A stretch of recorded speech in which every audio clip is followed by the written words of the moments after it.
Asuntos Internacionales de la Universidad de Costa Rica y el Centro de Estudios Mexicanos de la Universidad Nacional Autónoma de México les dan la más cordial bienvenida al sexto seminario virtual UNAM-UCR del año 2021, denominado La enseñanza de las lenguas clásicas en la modernidad.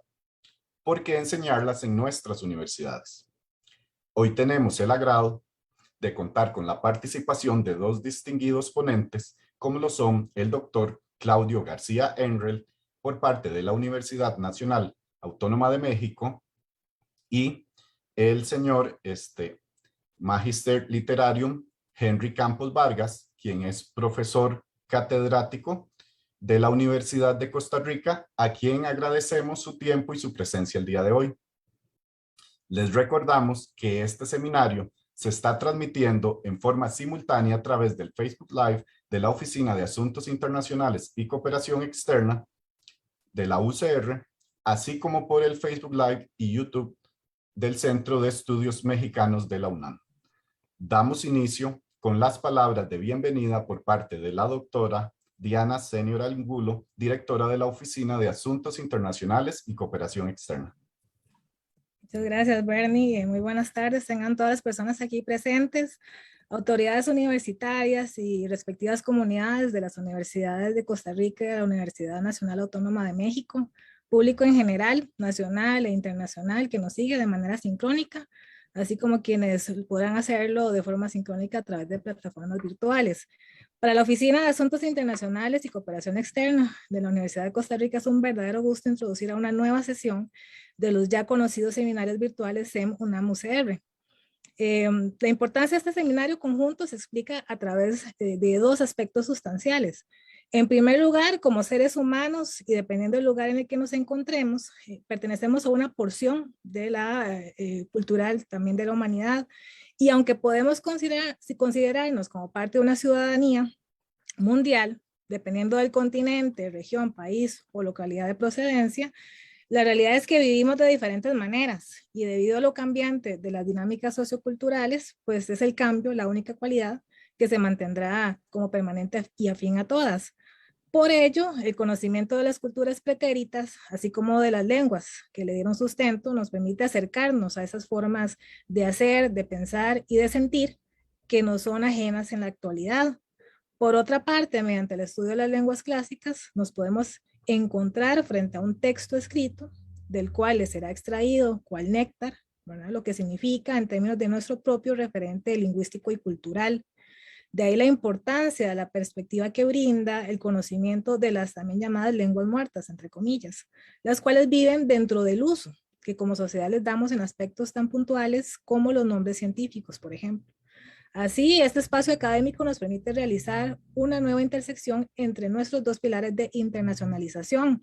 Por un lado, la diplomacia científica, es las lenguas clásicas, un ámbito de proyección académica y de investigación inter y transdisciplinaria, mientras que por otro, la diplomacia cultural, en el que las lenguas romances como instrumento se revisten de utilidad para el aprendizaje de otras lenguas romances, además como el italiano, como el portugués, el francés, el rumano, etc.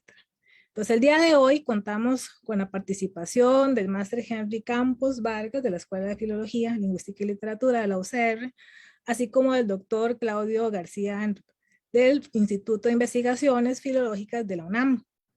A ambos muchísimas gracias por los aportes que realizarán en tan solo unos instantes. Y finalmente agradezco al SEM UNAM, UCR, por, como siempre, toda la labor académica que realizan en términos de proyección centro y latinoamericana. Muchas gracias. Seguidamente le damos la palabra al doctor Carlos Valdés González, director del Centro de Estudios Mexicanos de la Universidad Nacional Autónoma de México, quien igualmente les dará las palabras de bienvenida.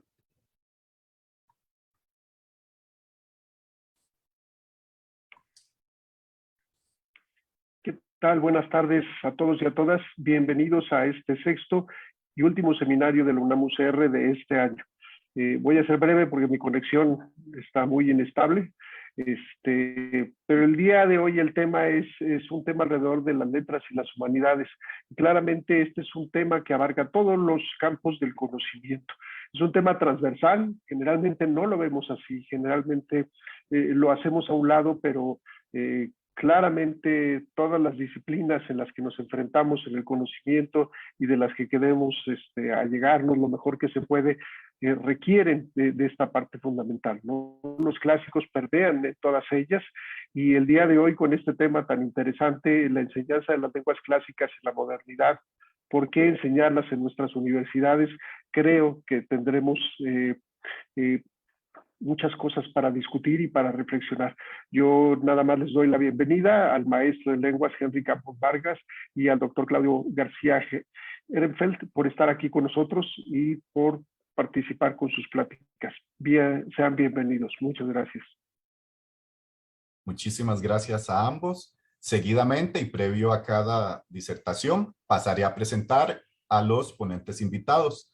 Damos inicio con una pequeña semblanza del máster Henry Campos Vargas.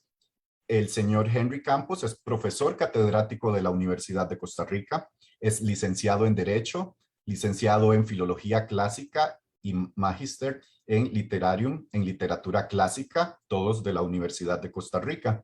Además, ha fungido como subdirector de la Escuela de Filología Clásica y Literatura, así como coordinador del Departamento de Filología Clásica y de la Maestría en Literatura Clásica, y ha sido del miembro editorial de la revista de Filología, Artes y Letras de la UCR.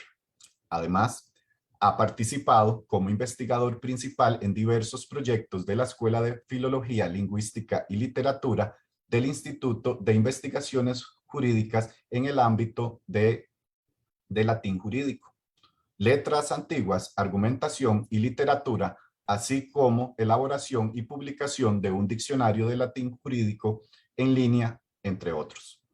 Por su destacada labor literaria, ha sido distinguido con menciones honoríficas en el premio Jorge Bolio y a lo largo de su carrera, el profesor Campos ha publicado más de 50 artículos de revista, varias publicaciones electrónicas y ha publicado como autor único el libro La comedia Togata y la vida cotidiana en la Roma arcaica.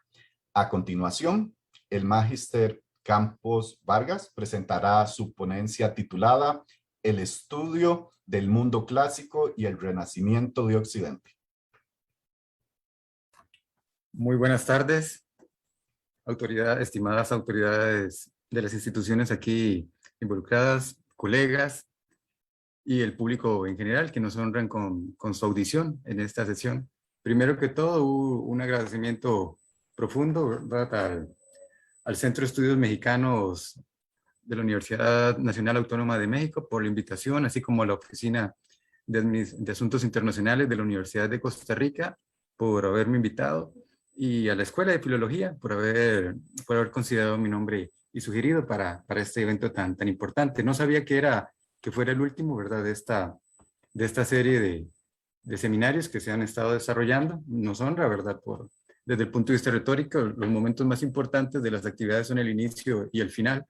Y me llama mucho la atención que doña Diana Senior precisamente empezaba con una idea, una reflexión heraclitia: todo fluye, que es panta rei, ¿verdad? Todo fluye, todo cambia.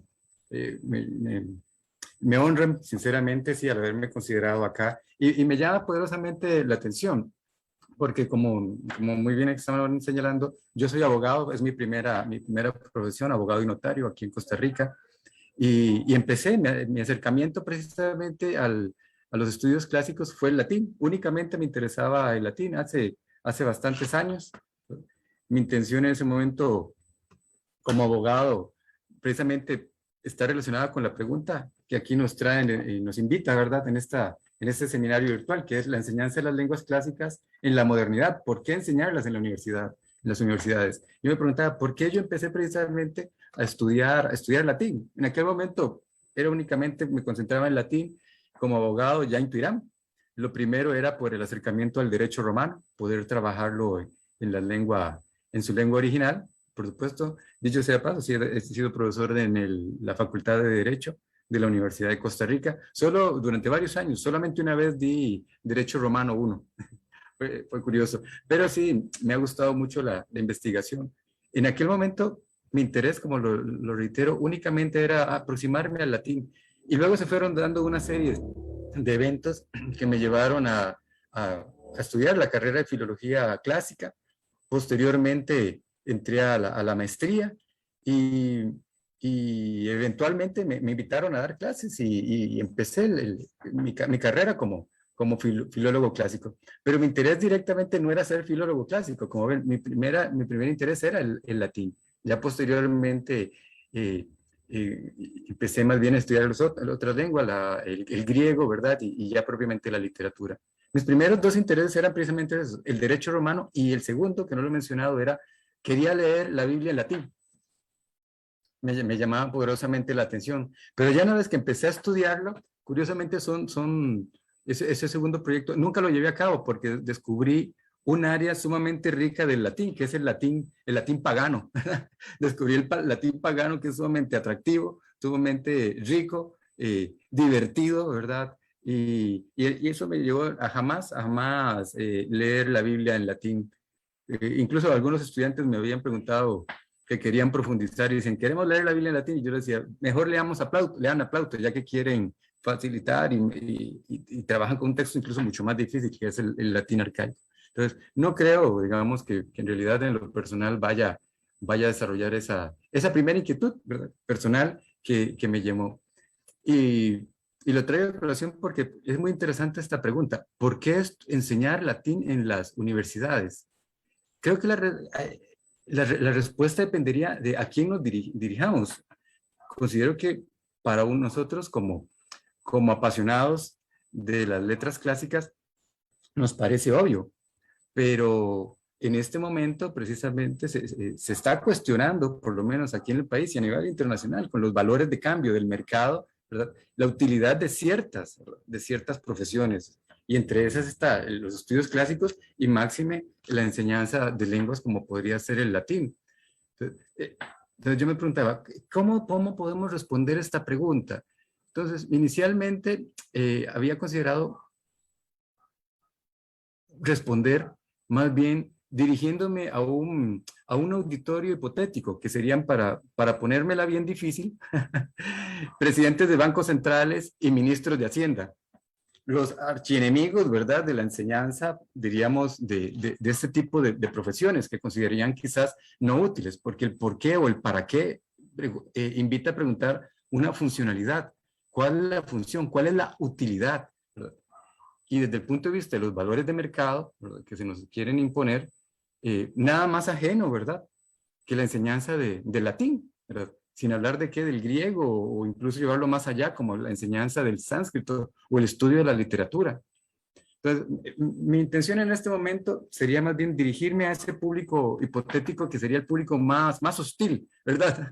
Y a manera de hipótesis, perdonen tal vez el prejuicio, pero obviamente una persona culta comprendería la importancia de enseñar el latín, pero quisiera enfrentarme precisamente a ese modelo.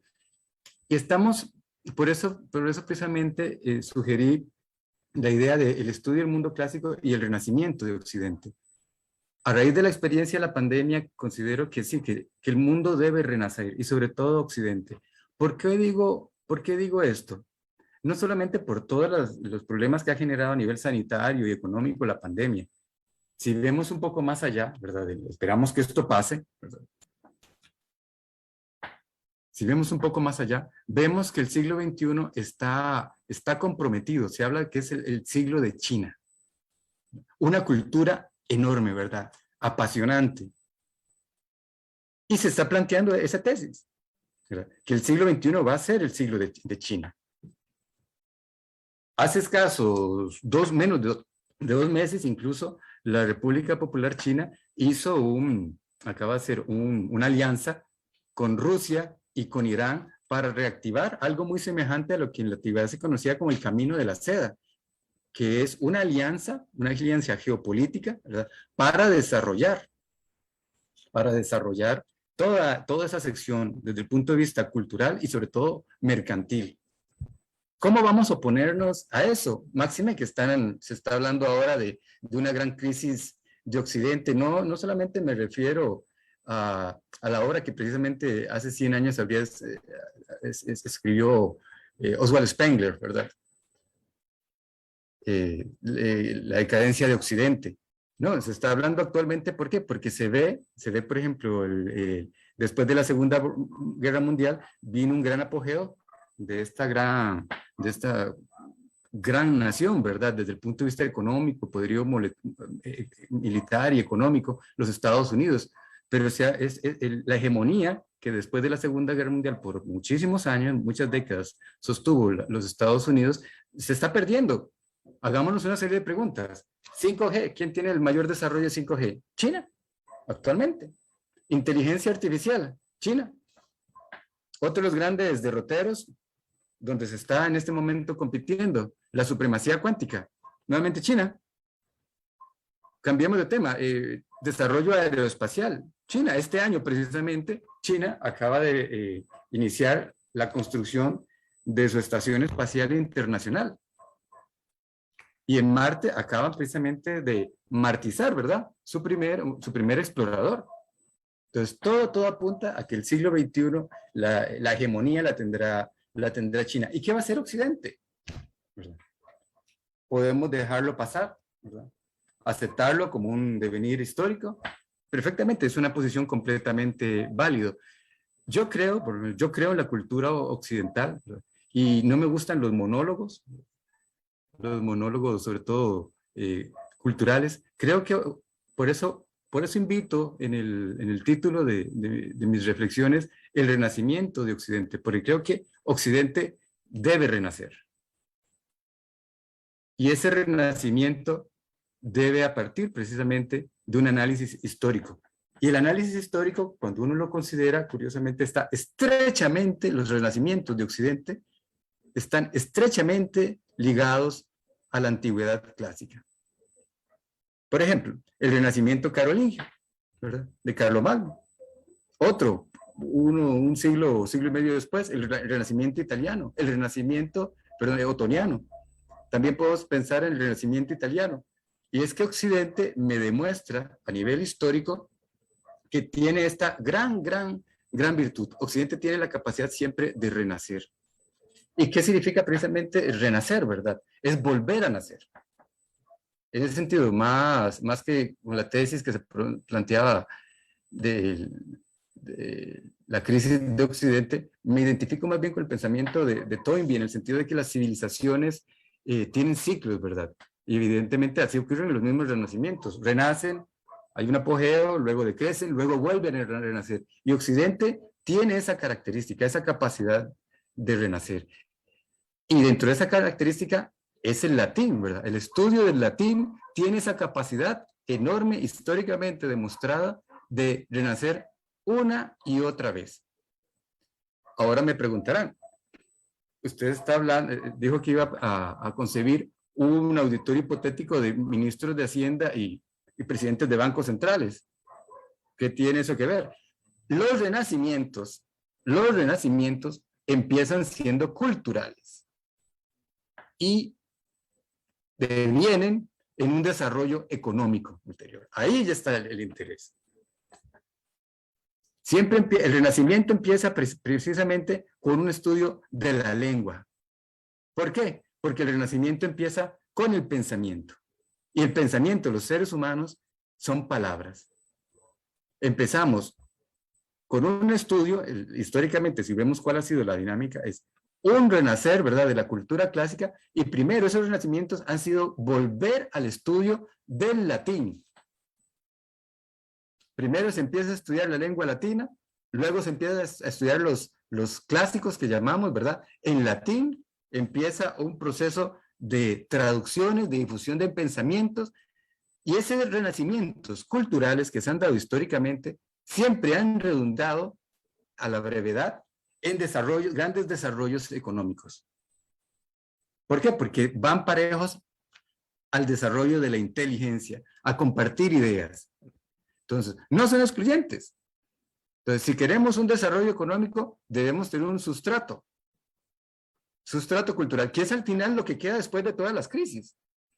Piensen, después de las guerras, ¿cuántos imperios ha habido? Lo que queda es la cultura.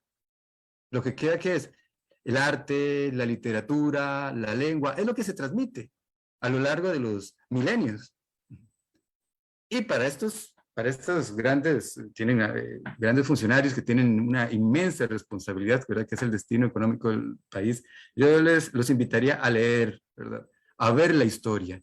Y la historia nos demuestra una y otra vez que los renacimientos culturales empiezan siempre, van de la mano de renacimientos económicos. Precisamente por eso, porque suscitan un intercambio de ideas, genera un diálogo que es fundamental, como investigadores que somos lo sabemos, que es fundamental para el desarrollo del conocimiento. Y parte de ese desarrollo del conocimiento va a repercutir en lo que es la producción, la productividad, ¿verdad? El intercambio de ideas va parejo también al intercambio de mercancías, ¿verdad? El conocimiento incluso es un tipo, podríamos analógicamente verlo como un tipo de mercancías, pero luego es mercancías materiales y se traduce en riqueza, se traduce en economía, ¿verdad? En desarrollo de los países. Entonces, yo les invitaría a estas personas a considerar eso, ver la historia. E incluso les pongo el ejemplo. Les pongo un ejemplo que estábamos ahora considerando. Proponíamos como tesis un renacimiento de Occidente. ¿Por qué? Porque en el actual contexto, a mediano plazo, la hegemonía se va a traducir al sureste asiático. Eso creo que todos los analistas internacionales lo saben. Y Occidente tiene una responsabilidad histórica. ¿Por qué lo digo también? Como les mencionaba, la alianza que se está logrando en estos precisos momentos, ¿no? Ya está consumado, es entre China, Rusia e Irán, tienen varias características en comunes. Una de ellas, que no son de mi agrado, lo digo con todo respeto, es que son tres naciones que no están comprometidas con los derechos humanos. Entonces, si la hegemonía del siglo XXI va a estar de ese lado del mundo, y ese lado del mundo se caracteriza por un desinterés completo y radical de los derechos humanos, no es un mundo que yo quiera para mis hijos, ni para mí, en lo que me reste ahí de vida. Entonces, Occidente tiene que hacer algo. A propósito del tema de los derechos humanos, ¿verdad? Hay todo un proceso de humanización, ¿verdad? Que surge en la antigua Roma, ¿verdad? Producto de la influencia también de pensadores filosóficos y del cristianismo, ¿verdad? Pero ha sido Occidente, ¿verdad? El gran propulsor, ¿verdad? A nivel internacional de los derechos humanos. Occidente tiene que luchar por eso. Veamos ahora otro momento importante. En la actualidad, en Glasgow se está realizando el COP26, es la conferencia internacional, ¿verdad?, sobre el cambio climático por la ONU.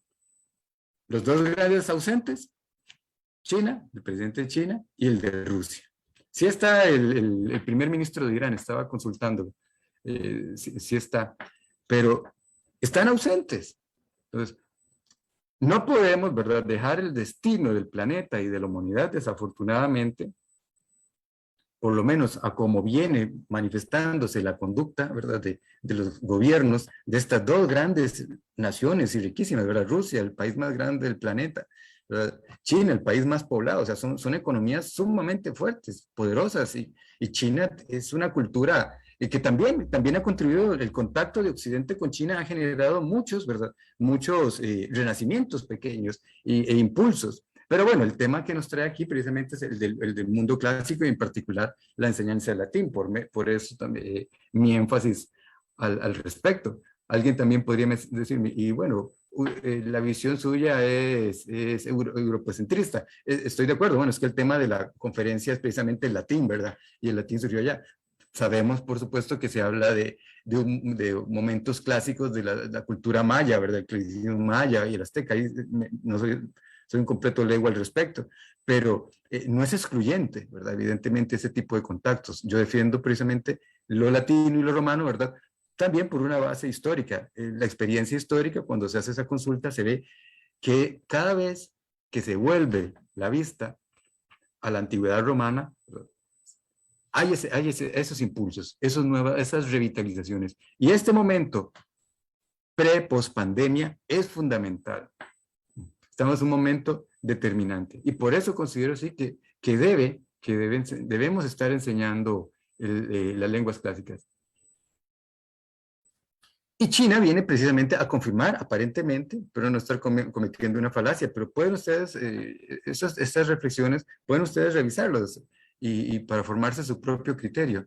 China pareciera dar la razón a este potencial de los renacimientos. ¿Por qué lo digo? Bueno, porque China, después de la Revolución Popular, ¿verdad? Hacia los años 60, era un país sumamente pobre, había hambrunas, ¿verdad?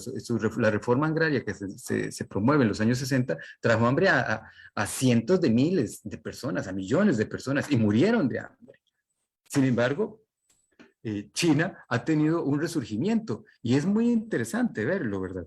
Vean que más o menos en el año 2000, ¿verdad? Bueno, fue Ronald Reagan en los 80, impulsa, ¿verdad?, la incorporación de China, ¿verdad?, a la Organización Mundial de Comercio, ¿verdad? La gente decía, pero China, ¿verdad? Y vean lo que es ahora. Y ingresa, le tomó como 15 años ingresar, ingresa a finales del 2000. Y bueno, vamos aquí al tema que nos trae, que es la enseñanza del latín. Cuando China empieza a abrirse a la economía de mercado, tuvo que tomar una decisión. ¿Cuál sistema jurídico asumir, ¿verdad? Para relacionarse internamente y también externamente. Entonces, los dos grandes sistemas jurídicos que predominan son el common law, ¿verdad? El derecho anglosajón, que es básicamente jurisprudencial, y tenemos el derecho de base romano-germánica, ¿verdad? Adivinen cuál tomó China. La de romano-germánica. Tomó ese modelo de derecho. ¿Y eso qué llevó? Eso ha llevado a que en China se estudia latín. Entonces, se estudia latín. ¿Por qué? Porque se estudia el digesto. Entonces, yo eso le digo muchas veces a mis estudiantes. Tengo ya varios años de no dar latín. El primer semestre lo di después de varios años, pero ya ahora este semestre no. Y a veces les digo a manera de ironía. Yo siendo estudiante no permitiría, o sea, no me parecía razonable ni entendible que con todo respeto, que un chino, hay gente brillante, ¿verdad? Ya, una gran capacidad de trabajo, que un chino hable mejor latín que yo, o lea mejor latín que yo. O sea, cuando el latín está intrínsecamente asociado al nacimiento de mi lengua, ¿verdad? Todas las lenguas romances. Entonces, pero en China estudian, enseñan y leen latín. Y este proceso empezó precisamente paralelo a esta decisión del gobierno chino de abrirse a las sociedades de mercado. Y entonces vemos, me pregunto yo, ¿verdad? ¿En qué medida, no, es más bien hipotético, no lo estudio evidentemente, pero me llama sobremanera la atención ver que este gran desarrollo, este gran auge, este gran impulso que tiene ese gigante asiático que es China, ¿verdad?, haya coincidido, ¿verdad?, con la introducción del estudio del latín. Que fuera causa, no necesariamente, ¿verdad? No, es demasiado especulativo, pero sí son simultáneos, que es, volvemos al punto, la tesis que quería plantear a los encargados de las economías nacionales, que esos renacimientos culturales van paralelos a grandes desarrollos económicos, y pueden revisarlo. O sea, yo tengo correspondencia, les he enviado mis libros de latín a profesores que enseñan en el norte de China, ¿verdad? Y pueden verificar todo eso. Entonces, tal vez no es causa, pero van paralelos. ¿Por qué? Porque lo importante es que hagamos que nuestros estudiantes piensen. Y ese pensamiento surge de un diálogo a través de la cultura, ¿verdad? El concepto clásico, ¿verdad? El concepto clásico, la palabra clásica que está en el título de mi disertación, que es el estudio del mundo clásico, es un juicio de valor, ¿verdad? Alguien podría relativizarlo y decir, de hecho, sí, es cierto, es un juicio de valor, ¿verdad? Pero no son indiferentes los juicios de valor, ¿verdad? No es lo mismo, desafortunadamente, leer a Cicerón que leer a Henry Campos, ¿verdad? Y la pobreza, ¿verdad? El nivel, ¿verdad?, de profundidad y de expresión y demás es sumamente rico. Yo mismo, en mi experiencia como abogado, cuando tengo un caso difícil, me encanta leer a Demóstenes.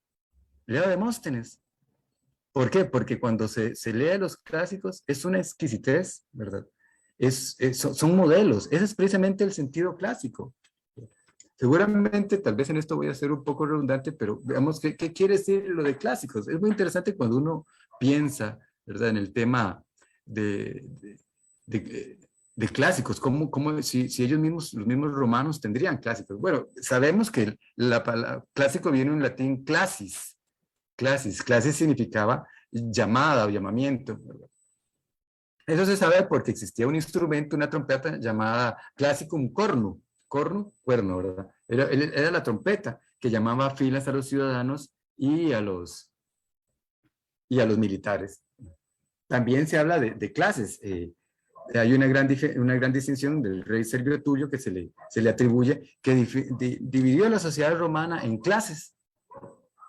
Y entonces a los ciudadanos más adinerados se les llamaba los classici, ¿verdad?, los clásicos, los de la clase alta, mientras que en oposición a los infraclasen, los menos adinerados. Vean que todo es clásico, viene son juicios de valor, nada más que inicialmente eran juicios económicos, ¿verdad?, para una sociedad censitaria.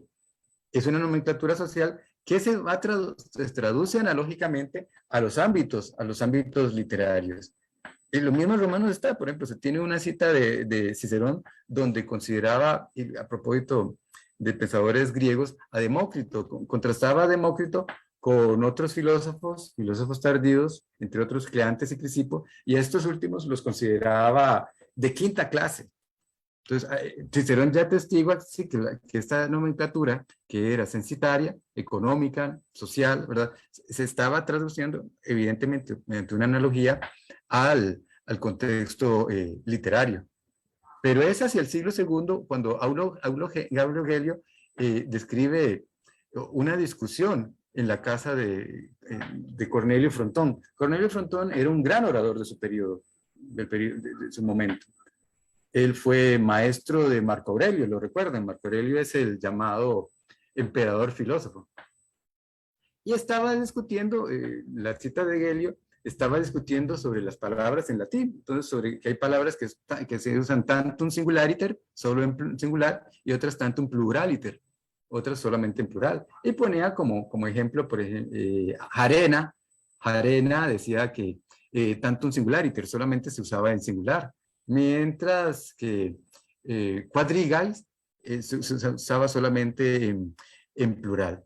Y dentro de eso, la argumentación de Frontón, de pronto cita César, ¿verdad? Cita un texto de Julio César, donde Julio César habla de Jarena, que es arena, ¿verdad? Y entonces señala que César solamente usaba la palabra arena en singular. Y aquí viene la parte interesante. Frontón entonces invita a los circunstantes, les dice, bueno, busquen más tarde, cuando tengan tiempo, busquen ejemplos, dice, busquen ejemplos en algún escritor clásico y solvente, no proletario. Y eso es clásicos acidusque, lo dice Frontón. Entonces, ahí se ve ya que esa transición, ¿verdad? Esa analogía, ese préstamo, ¿verdad? También una especie de como resemantización de la voz, de la nomenclatura social, ya se ha admitido a la literatura, en el sentido de que es una autoridad latina. Frontón está haciendo referencia a una autoridad respecto a la propiedad del latín, la latinitas, la corrección en el latín, hablar y expresarse correctamente en latín. Y además subyace esta idea de lo clásico, que es escritores dignos de ser imitados en el empleo de los recursos de la lengua. Ellos son algunas de las menciones que aparecen de la voz clásico. Y ya más modernamente, la edad moderna es Guillermo Boudet. Guillermo Boudet, con base en estas, Guillermo Boudet es un comentador de las pandectas. Y tiene unas obras que se llaman las anotaciones, o sea, las anotaciones a las pandectas. Y en las anotaciones a las pandectas es donde aparece el primer o el más antiguo, ¿verdad?, uso registrado por escrito de la palabra clásico en el sentido que nosotros lo usamos, ¿verdad?, en la actualidad. Y él habla de clásicos, eso fue hacia el año 1508, y cita a varios autores que él considera autores clásici, ¿verdad? Entre otros son Cicerón, Quintiliano, Livio, César, Plinio, Virgilio, Horacio y Catulo. 4 años más tarde tenemos otra cita muy semejante que es de Beatus Rhianus, Renanus, perdón, que escribe Classique Autores en una carta con el mismo sentido. Entonces, en ese contexto, ¿verdad? Ya la voz, se ve que la voz clásicos está desarrollando ese doble valor que nosotros le reconocemos a los que llamamos clásicos, ¿verdad? Que es un valor en el uso, un valor de escritor y obra modélica, esos son modelos, o ejemplares de autoridad literaria y lingüística, que es que nos empezamos. Volviendo entonces al tema inicial, cuando señalo aquí el mundo clásico, creo que es muy importante y estamos en un momento óptimo, ¿verdad? Y casi somos convocados históricamente para este tipo de renacimientos. Y creo que este tipo de renacimientos deben partir por la experiencia histórica. En eso hay muchas traducciones y brillantes y de excelente calidad, pero viendo cuál ha sido el modus operandi de los renacimientos precedentes a lo largo de la historia, esos modus operandi producían, ¿verdad? Producían traducciones, pero los motores eran a cargo de personas que estudiaban, ¿verdad? Que leían a los autores en sus lenguas originales. Creo que eso es fundamental para este renacimiento, porque vemos que actualmente se enseña en muchos lugares, ¿verdad? Latín, griego y demás, pero creo que debemos empezar a trabajar, ¿verdad? Debemos enseñarle a los estudiantes eso. ¿Por qué? Porque no sabemos, hablo de la necesidad de un renacimiento occidente, pero no sabemos quién, ¿verdad? ¿Quién lo va a producir ni dónde se va a producir? Pero si históricamente lo vemos, lo consideramos, ese tipo de, incluso la experiencia más cercana, próxima a nosotros, que es China, estamos hablando de los últimos 20, 30 años, esos renacimientos deben ir de la mano de un trabajo sobre el texto, ¿verdad? En su lengua original. Entonces debemos en ese sentido, por eso enseñar, a mi manera de ver, modestamente, creo que es muy importante, no se debe prescindir de la enseñanza del latín ni del griego de las lenguas clásicas, ¿verdad? Pero también es una forma de hacer un énfasis, ¿verdad? Que debemos trabajar los textos directamente, ¿verdad? Y empezarlo. ¿Dónde podría surgir? A mí me encantaría que fuera en Costa Rica, ¿verdad? Que fuera en México, ¿verdad? Que fuera en Latinoamérica, sería por mí excelente. No lo sabemos, pero Occidente debe renacer ahora. Y ese renacimiento debe ser cultural. Y debemos volver a esa raíz, ¿verdad? Que es una fuente inagotable. La historia lo demuestra. O sea, el latín tiene esa virtud. Tiene enemigos continuamente y hoy más que nunca, ¿verdad? Pero el latín siempre ha renacido. Y ese renacimiento, ¿verdad? Va de la mano, es productivo. Va de la mano de un renacimiento cultural, ¿verdad? En las fuentes originarias y un renacimiento también que tiene repercusiones nada diferentes, ¿verdad? Siempre va de la mano de un auge social, un auge económico, un auge de todo tipo de riqueza. Yo los invitaría, ¿verdad?, a pensar en esta modesta propuesta, tal vez un poco utópica, pero creo que la historia, espero no estarla tergiversando o sesgando demasiado, pero la historia parece ser sabia en ese sentido, entonces debemos impulsarlo y aprovecharlo. Muchísimas gracias. Muchísimas gracias al profesor Campos Vargas por su excelente presentación. Les recordamos que pueden dejar sus comentarios o consultas en el apartado de comentarios de Facebook Live de la OAICE o en el Facebook o YouTube del Centro de Estudios Mexicanos. Al final de ambas intervenciones habrá un espacio para que los panelistas den sus respuestas o consultas. Además, les invitamos por favor a completar el formulario que se encuentra en una liga ubicada en el apartado de comentarios de estas plataformas.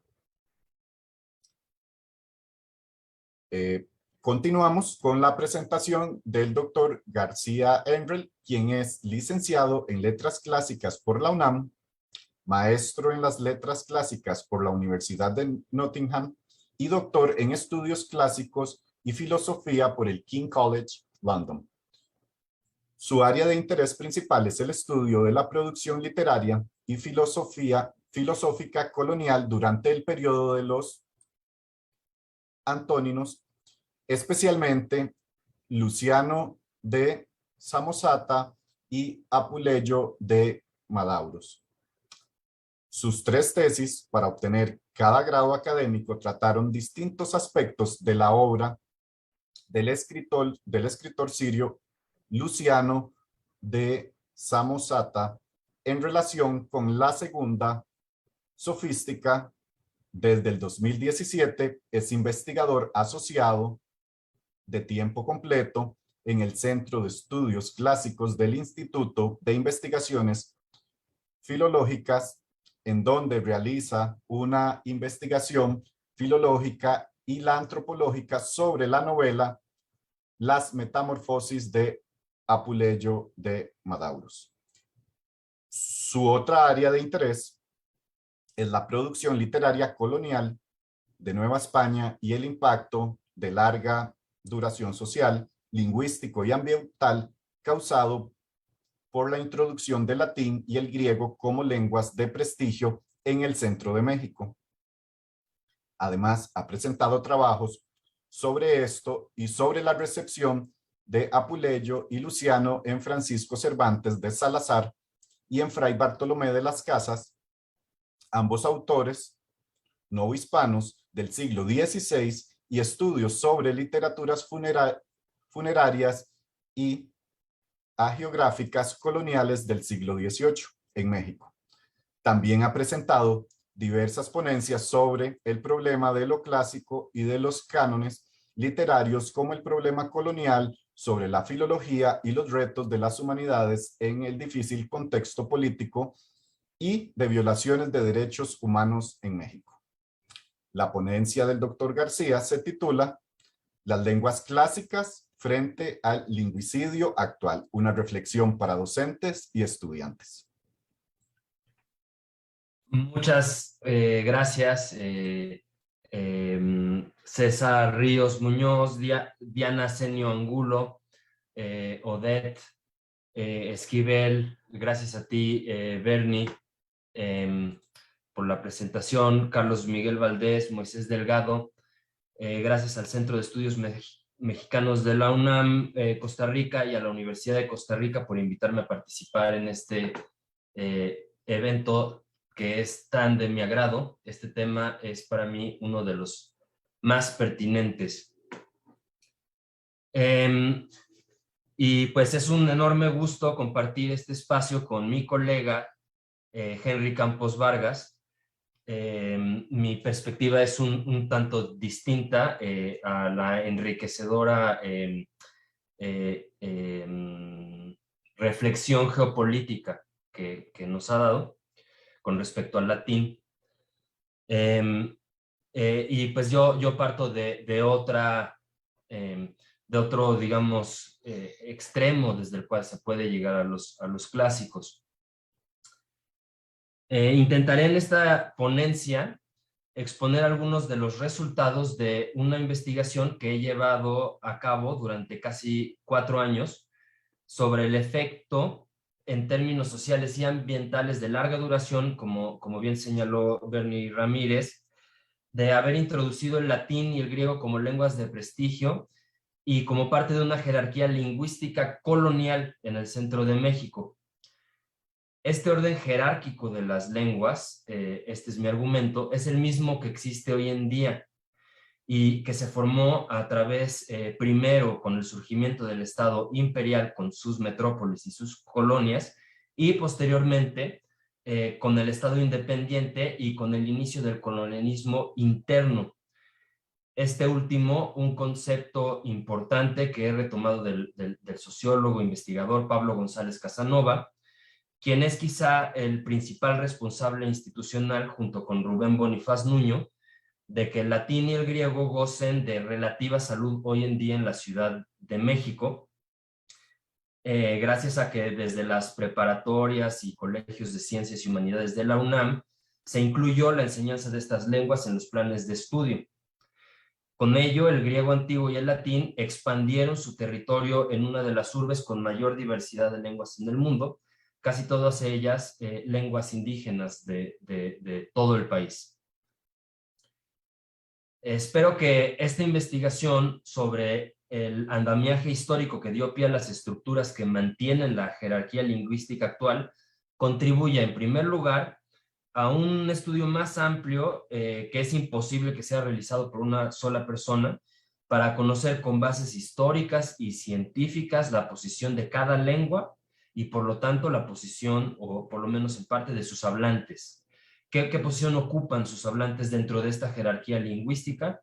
Esto con la finalidad de tener el lingüicidio actual, del cual diré unas palabras en unos momentos. En este sentido es importante que aclare esta postura. Ninguna lengua existe de manera aislada. Toda lengua forma siempre parte de una red de lenguas jerarquizadas. En ese sentido es importante retomar, pienso yo, el trabajo de Salikoko Mugwene. Tiene dos estudios aquí. El más conocido es sobre ecología lingüística, pero tiene otro tal vez menos conocido, un volumen colectivo sobre los efectos del imperialismo en la evolución de los idiomas y los procesos y cambios históricos que esto generó en una red de idiomas que existía previamente en el centro de México. Entonces, podemos entender ecología lingüística en ese sentido, como la red de idiomas, la relación que tienen los idiomas. También podemos entender el concepto de ecología lingüística con la relación que tienen estos idiomas con el mundo físico y material. Por supuesto, parto de la noción de que el habla es un acto material. Puedo profundizar en eso en las preguntas, si así lo desean. Quisiera aclarar que en mi investigación solo analizo el contacto directo e indirecto entre el así llamado otomí, es un término no siempre afortunado, y las lenguas clásicas, que también es un término no siempre afortunado, con la finalidad de comprender mejor el desenvolvimiento histórico de esta jerarquía. Y voy a hablar hoy, espero que me dé tiempo, solo de algunos textos del siglo XVI que he estado revisando. En segundo lugar, es importante señalar que en el contexto de una crisis que se suscita no solo dentro de los estudios clásicos, sino también afuera, como nos recordaban hace unos momentos, pues espero que este estudio contribuya a fortalecer las razones de por qué sí o por qué no también, y en especial en dónde y cuándo estudiar las así llamadas lenguas clásicas. Con ello espero abonar a la discusión que se ha dado. Es necesario destacarlo, sobre todo en el norte global, en los Estados Unidos, en Inglaterra, con menor intensidad en Francia y en Alemania, por intelectuales de mucho peso, como Daniel Padilla Peralta, en torno a la pertinencia de terminar o no, sí o no, con los así llamados estudios clásicos como disciplina, con la finalidad de descolonizar el conocimiento y los centros en donde éste se produce y reproduce, como la universidad. Adelanto que para descolonizar el conocimiento, paradójicamente es necesario, o parecería necesario, el conocimiento de las así llamadas lenguas clásicas. ¿Es posible descolonizar los estudios clásicos? No lo sé. Y dejo la pregunta abierta. Tal vez es posible darle un nuevo sentido a dichos estudios poniendo a los clasicistas a la disposición de las necesidades de sus comunidades y de un modo en que sean útiles para enfrentar el lingüicidio y ecocidio del presente.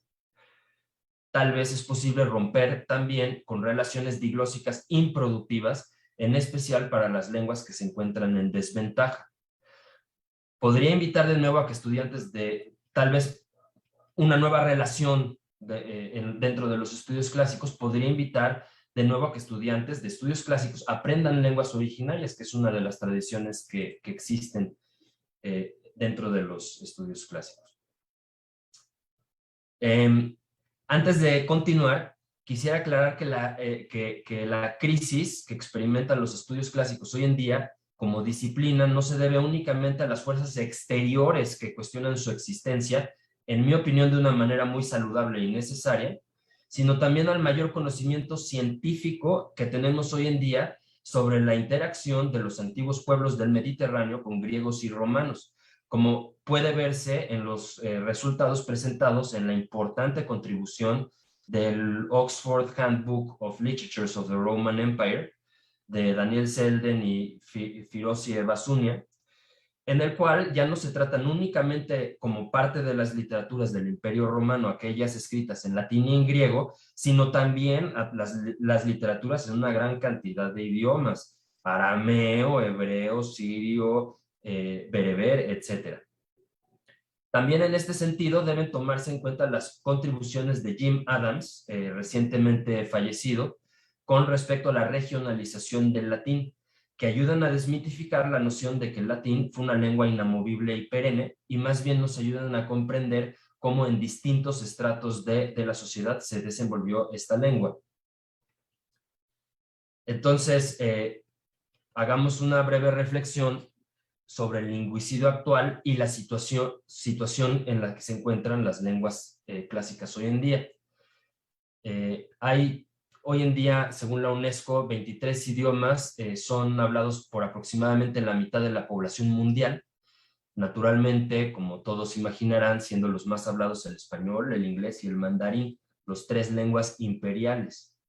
La mayor parte de los idiomas más hablados en el mundo, por otra parte, pertenecen a la familia indoeuropea, y creo que este es un dato que no hay que pasar por alto. De acuerdo con la UNESCO, 90% de los aproximadamente 7,000 idiomas que se hablan hoy en día se encuentran en riesgo de dejar de hablarse al final de este siglo.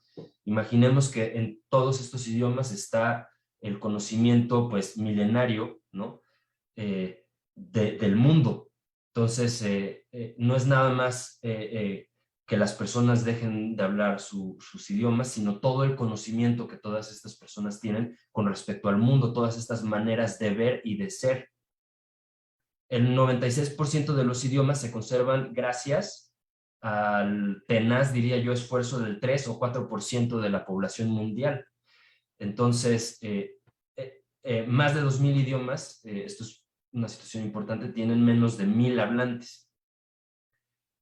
Y está demostrado, o hay un consenso, en que existe una estrecha relación entre diversidad lingüística y diversidad ecológica. De ahí la pertinencia del concepto ecología lingüística o ecología de idiomas.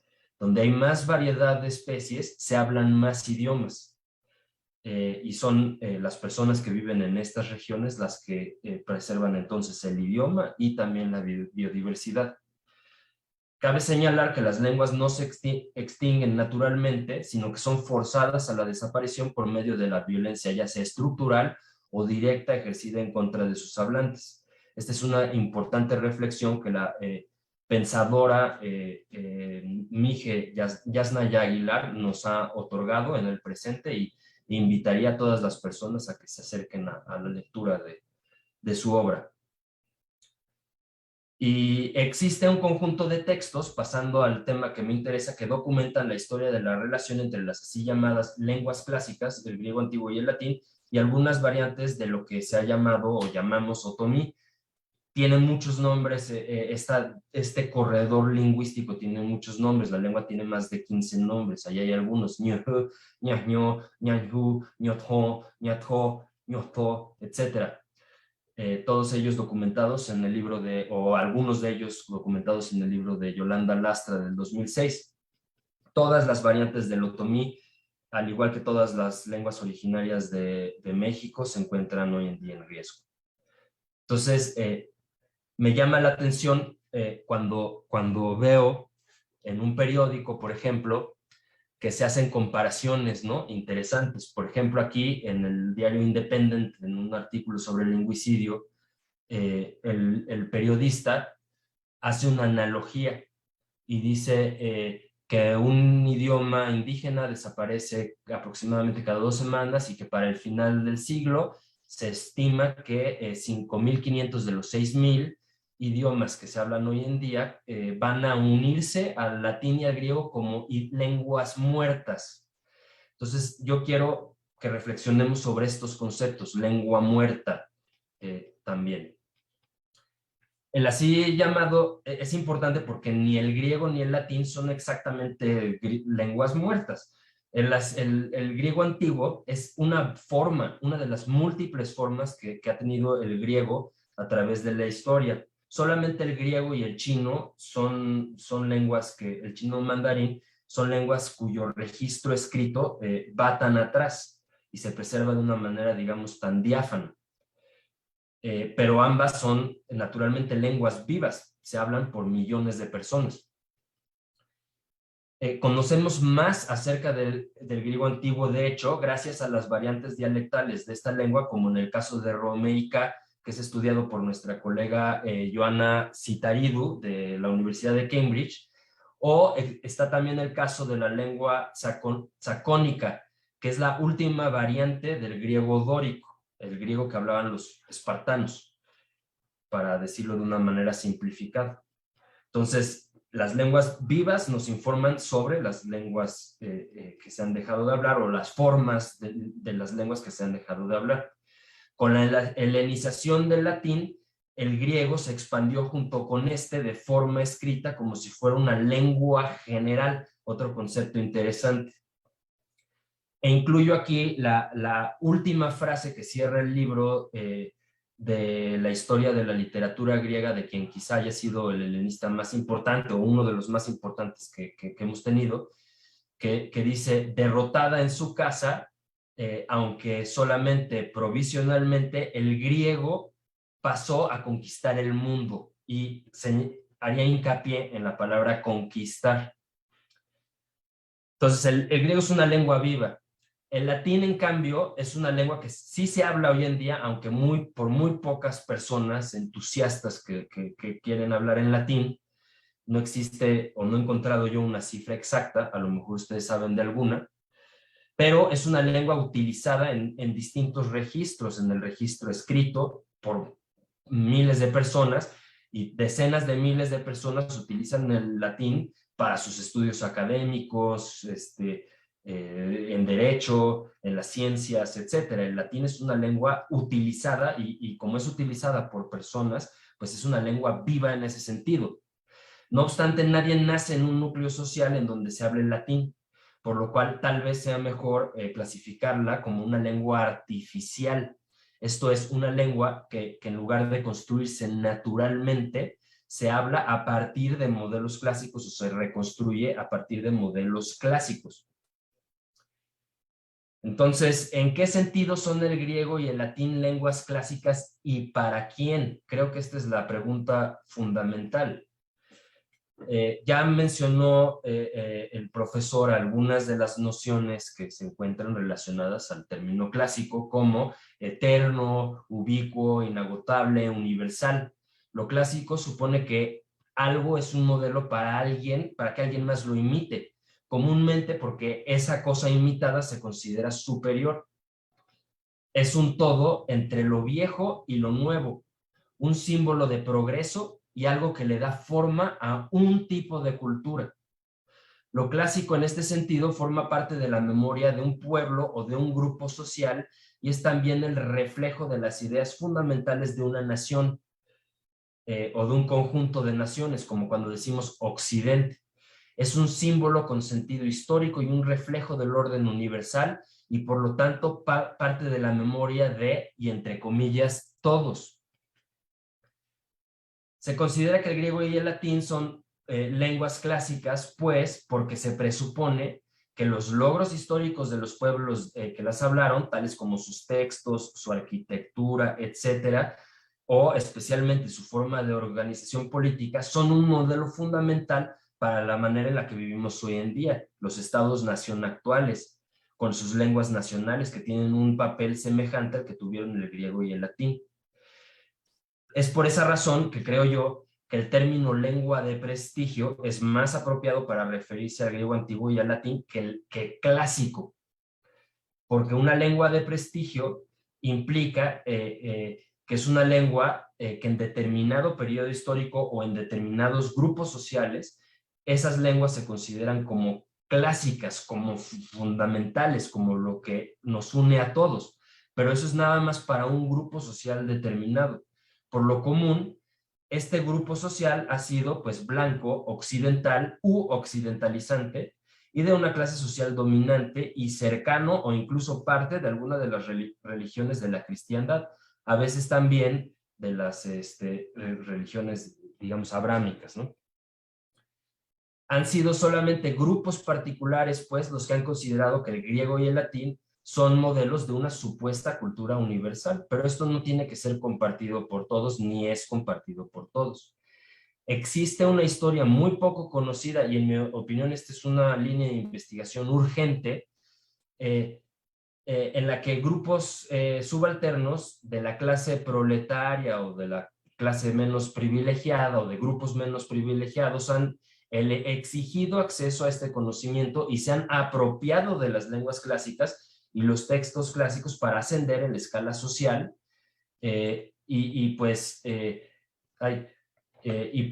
hago referencia a la importantísima contribución y no puedo minimizar esta contribución del colega Henry Steed y Edith Hall del 2021 sobre los clásicos entre la clase proletaria en Inglaterra. Es un libro muy reciente. Entonces, el griego y el latín han sido parte de una red de lenguas que es jerarquizada y en este sentido han estado en contacto no solo con otras lenguas que gozan de prestigio, sino también con lenguas, podríamos decir, minorizadas. En el siglo XIX, con el proceso de independencia y de secularización que dio pie a los estudios, el latín se desplaza como lengua de prestigio, primero frente al francés y posteriormente frente al inglés.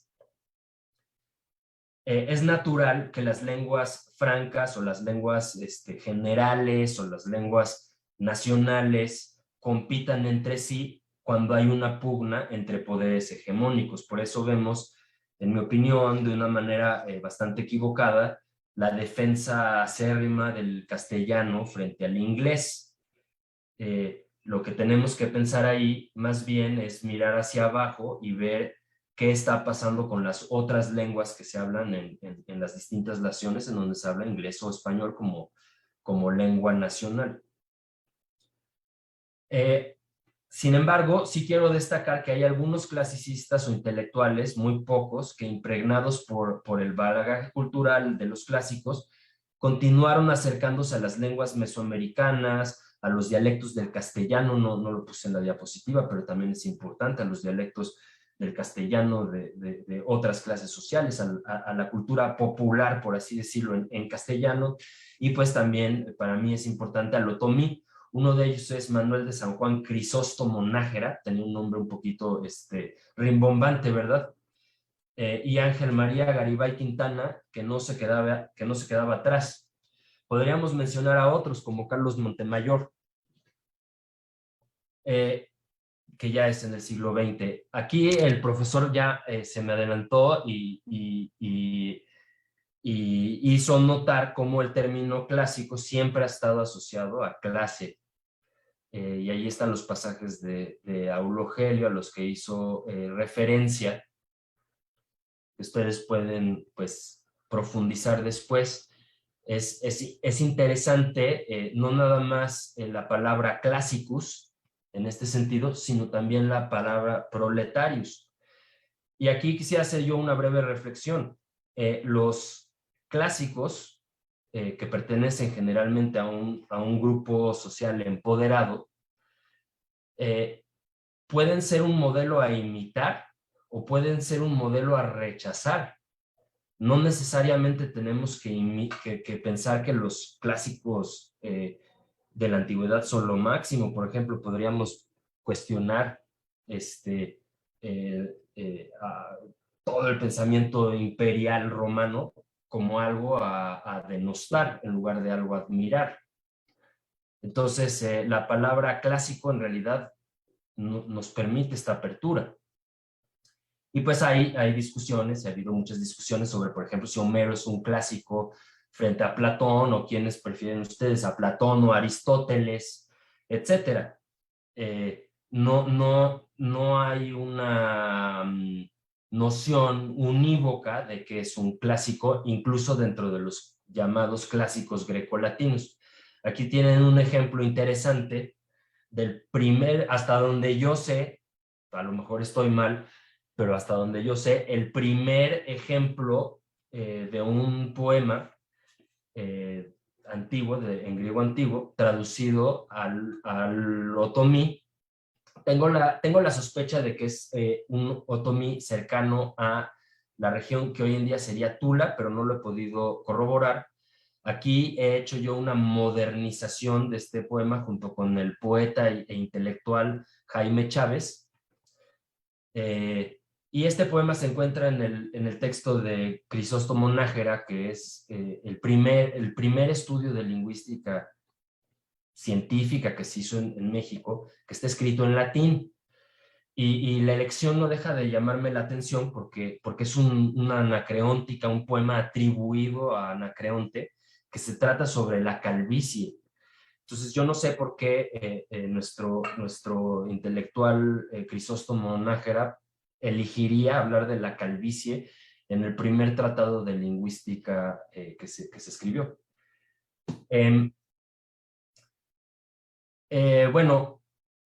Ahora quiero hablarles rápidamente del siglo, quiero volver en el tiempo y hablarles rápidamente del siglo XVI y de un estudio de corpus de textos que yo he estudiado durante algunos años, que documentan un contacto directo o indirecto con las lenguas otomí.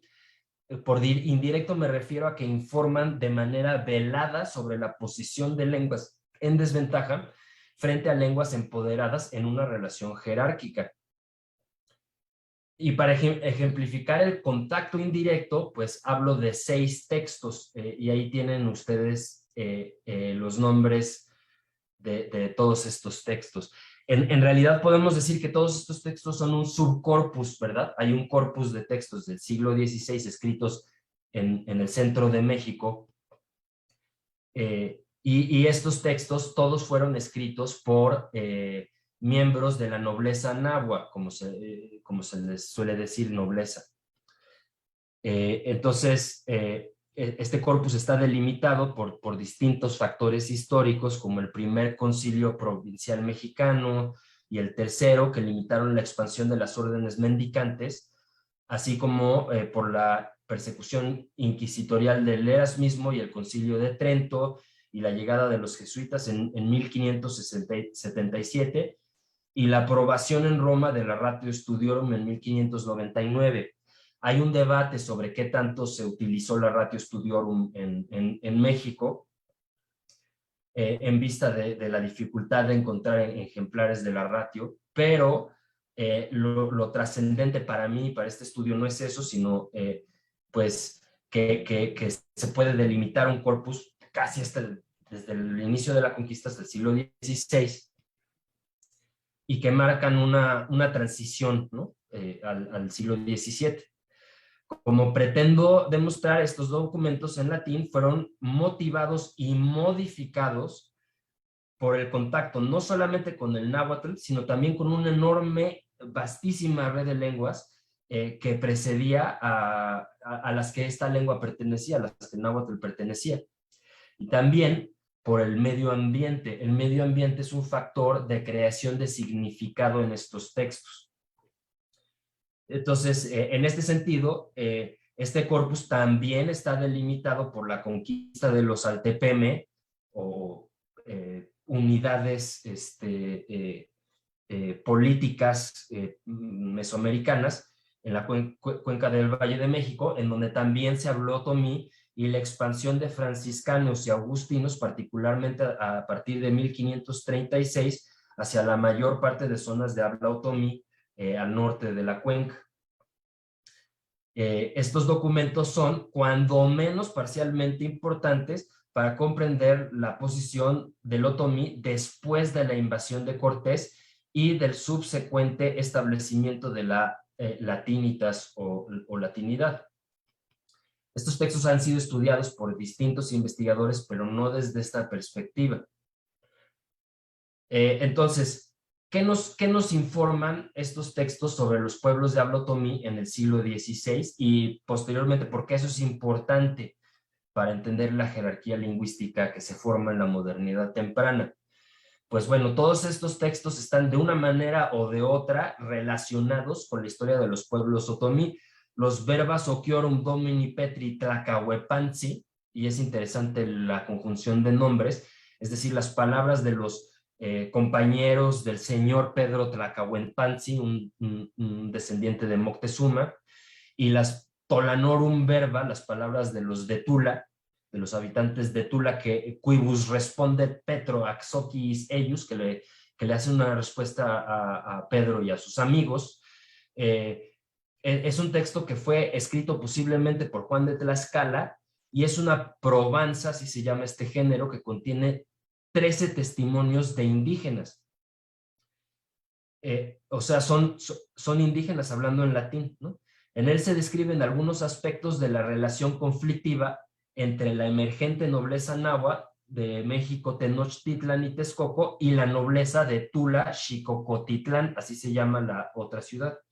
Hay suficiente evidencia para saber que este asentamiento urbano, en ocasiones asociado a la capital de los toltecas y que había sido parte del imperio tepaneca del siglo XVI, tenía una población de habla mayoritariamente otomí, aunque el mixteco y el huasteco también eran comunes. Aquí les pongo porque voy en orden. En contraste, en sus 3 cartas de Pablo Nazareo al rey Felipe II y a la reina Isabel, él pide que se le conceda el Altepetl Jaltocan, que antes había sido una poderosísima sede de territorio otomí, y de hecho, pues sabemos algo, como está aquí escrito, aquí identificado, de estos territorios, ¿no? De la extensión del pueblo otomí gracias a estos textos.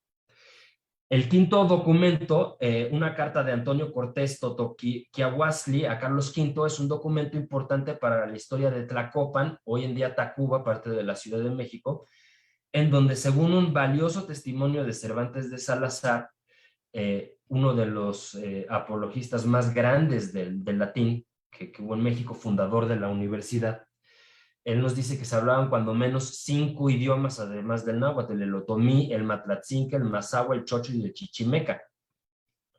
Y además, finalmente hay una carta de 1561 de Hernando de Molina y otros nobles, que eran regentes de Azcapotzalco, escrita al rey Felipe II, que pudo ser, se considera, redactada por el humanista Antonio Valeriano, uno de los indígenas que mejor practicaron las lenguas clásicas, ¿no? En el siglo XVI. Y es un documento importante para el Altepetl, para Azcapotzalco, que aunque era mayoritariamente nahuablante, pudo también tener una población que hablara otomí, y con toda seguridad una que hablaba matlatzinca, que es de la misma familia. Entonces,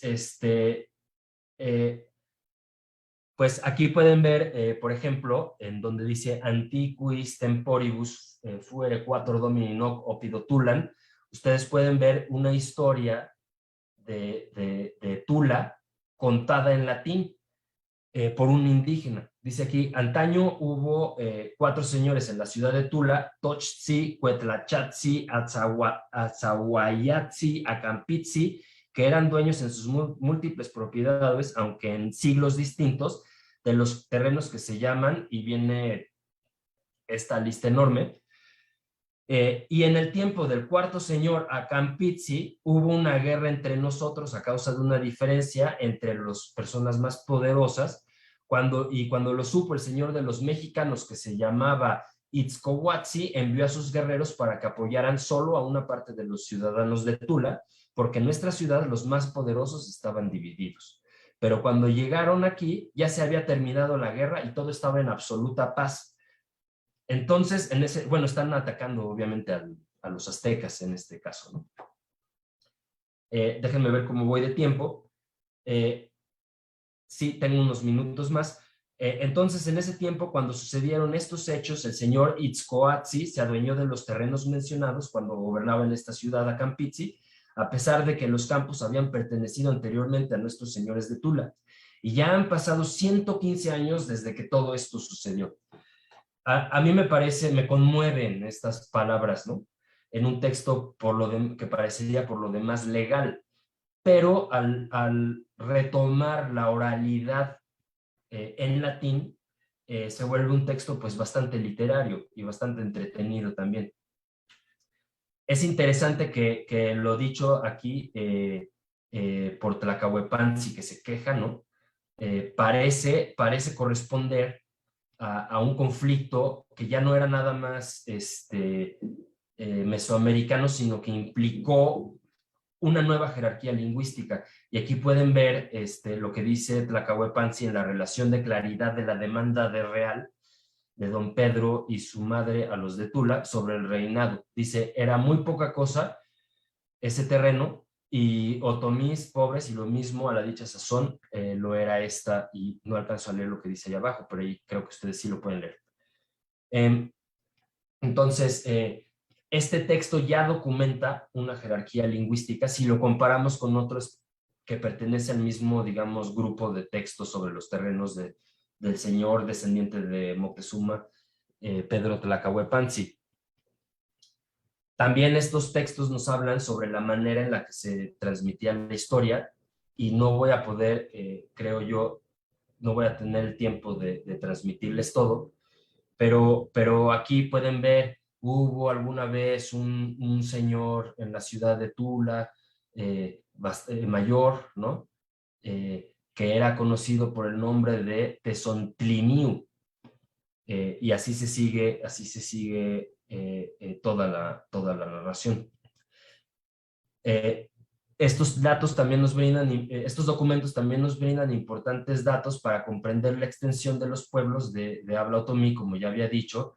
Y aquí está otro texto en el cual Pablo Nazareo le cuenta al rey Felipe II, le dice que todas las tierras y el patrimonio de los terrenos y de las tierras que le correspondían a cada uno de nosotros en línea recta, y que están en el pueblo de Jaltocan, y se sigue, ¿no?, a describir todos los pueblos que eran parte del Altépetl de Jaltocan. Entonces, pasando más a la cuestión que nos interesa, ¿qué nos informan estos textos sobre la jerarquía lingüística en el siglo XVI? Toda consideración sobre el lenguaje en esta colección de textos está siempre hecha en relación o con la fe católica o para resaltar la importancia de las literae, de las letras clásicas. Pero esto no nos dice bastante sobre la posición del latín con respecto al otomí. Por ejemplo, podemos ver esta carta de los señores de Azcapotzalco, posiblemente escrita por Valeriano, en donde famosamente le piden a Felipe II construir una Musarum Domus, en la cual la gramática latina y la enseñanza del castellano tendrían prioridad por encima de otras disciplinas, y en la cual declaran que uno de los nuestros puede enseñar estas materias a un menor costo, y del mismo modo que los españoles han enseñado a menudo también el latín. Lo cual me parece interesante, porque ya entonces desde esta temprana edad existe la disputa de en dónde se enseña mejor latín. Esto es, no necesariamente en Roma, ¿verdad? Pues me parece, y también quién lo puede enseñar, si los españoles o quién. Aquí en esta carta Nazareo cuenta una historia fascinante de cómo tradujo textos del latín y por qué. Después de padecer, leo mi traducción para ahorrar tiempo. Después de padecer muchos y distintos tipos de trabajos en la pacificación de las provincias de Nueva España, y después de ser adoctrinado por los religiosos franciscanos, luché en muchas provincias para destruir todo género de ídolos e instruir en la doctrina para el servicio de su majestad por más de 37 años. Y procuré enseñar las artes liberales en otras escuelas y en el Colegio de la Santa Cruz, que está dedicado a vuestra merced, y fui su rector sin sueldo o sin un salario para el sustento de la vida, y de eso resultó que yo y mi mujer, doña María, sobrina de Moctezuma, estamos ahora en extrema miseria, juntamente con nuestros hijos, y así estamos hoy en día en suma pobreza, sin recibir alimentos ni tampoco provisiones de vuestra merced. Además, de día y de noche estuve trabajando con asiduidad para traducir a nuestra lengua materna los evangelios, o sea, al náhuatl se sobreentiende, y las epístolas que se leen en la iglesia a lo largo de todo el año, Y no solo eso, sino que además también traduje muchas otras cosas del latín a nuestro idioma. Y todas ellas han sido consideradas correctas a juicio de los expertos en teología y de los expertos en nuestra propia lengua, por lo que hoy en día circulan por todas partes en las manos de todos los, pone aquí, los santos que predican y los clérigos que tienen religión, religiosos clérigos, que beneficiándose de nuestro trabajo y saboreando y disfrutando el fruto de nuestro cansancio, se aprovechan de muchos pobladores de las Indias. Entonces es interesante esta traducción. ¿Qué podemos decir de todo esto que he estado diciendo? Pues el reconocimiento del latín como lengua del imperio se ve en estas cartas, el reconocimiento de la utilidad de conocer las lenguas y cultura clásica para ascender en una jerarquía se expresa, ¿no? En estas cartas también. El reconocimiento del náhuatl como lengua general, como lengua del imperio en Nueva España en competencia con el castellano, el reconocimiento parcial de la utilidad del multilingüismo, eso creo que está expresado mejor en la carta de Pablo Nazareo, y de los expertos en lenguas en la empresa de la evangelización y occidentalización del pensamiento y del territorio, pero también podemos documentar el incremento de una relación diglósica improductiva para las lenguas en desventaja, previa que existía ya entre todas las lenguas del centro de México y el náhuatl. En este sentido, hay un desplazamiento y una extranjerización y ruralización de la lengua tomí frente al náhuatl, considerada como lengua general de la cuenca del Valle de México y del centro de México.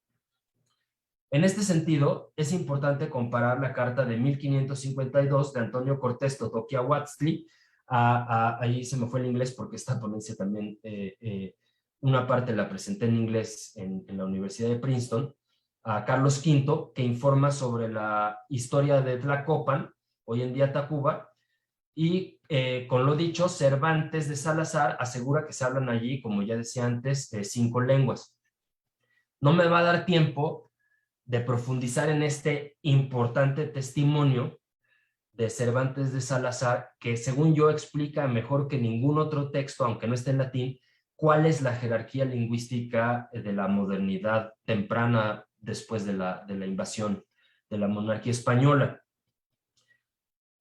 Primero nos dice que se hablan todos estos idiomas en Tacuba. Posteriormente afirma la universalidad del náhuatl, a la que le llaman mexicana, y dice que en todas partes hay indios que la hablan como la latina en los reinos de Europa y África, y que es de tanta estima la mexicana como en Flandes y en Alemania la francesa. Aquí vemos aunque no hay naciones aquí todavía, o estados-nación, ya hay un proceso, ¿no? Semejante en cuanto a la lengua. Pues los príncipes y caballeros de estas dos naciones se precian de hablar en ella más que en la suya propia. Eso por una parte, pero vean que más abajo se queja dice que es como Babel, ¿no? Y dice, baste decir en conclusión de esto, que como en la latina y castellana, unos hablan con más primor que otros. Así es en todas las lenguas de los indios, aunque en la mexicana y la tarasca, así por la pronunciación como la variedad de vocablos, hay más lugar de hablar unos mejor que otros. La mexicana parece mejor a las mujeres, esto me parece muy interesante porque la jerarquización de las lenguas, entonces, también es patriarcal. Y vean ustedes lo que dice aquí, la mexicana parece mejor a las mujeres que otra lengua ninguna, y así la hablan españolas, con tanta gracia que hacen ventaja a los indios. O sea, que pueden hablar mejor náhuatl que los originarios, ¿no? Las mujeres.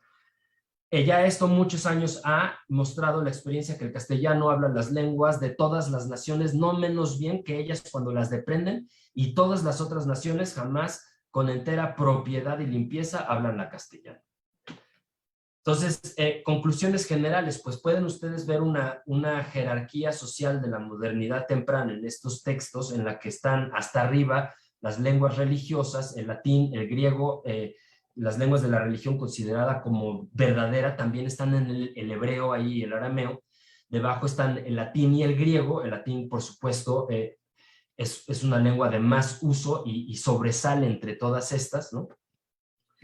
Y abajo se encuentra el griego como lenguas de ambas clásicas, digamos, del conocimiento universal, seguidas del castellano como lengua de conocimiento y de comercio, y apenas por encima de otras lenguas europeas imperiales. Luego está el náhuatl, considerado como lengua general, junto con el purépecha, que le llaman taras con los textos, y otras lenguas que ya gozaban de prestigio, especialmente económico.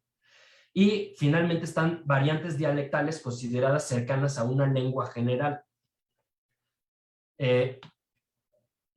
Bueno, no quiero dejar yo de hacer una reflexión con respecto a lo que nos atañe. ¿Por qué estudiar lenguas clásicas, sí o no, y cómo, y para qué?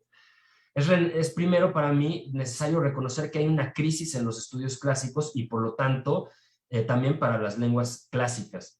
Esta crisis es externa e interna, como mencioné anteriormente.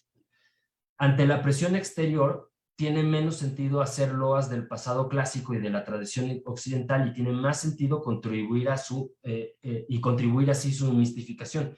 Tiene más sentido desmitificar esta tradición con bases científicas, lo que ayuda a asumir el negativo efecto que las lenguas clásicas han tenido al ser un modelo que continúa siendo parte del imperialismo colonial y nacionalista frente a los pueblos afroamericanos, aquí América por el continente, e indígenas de nuestro continente, así como frente a mujeres y la clase trabajadora en su totalidad.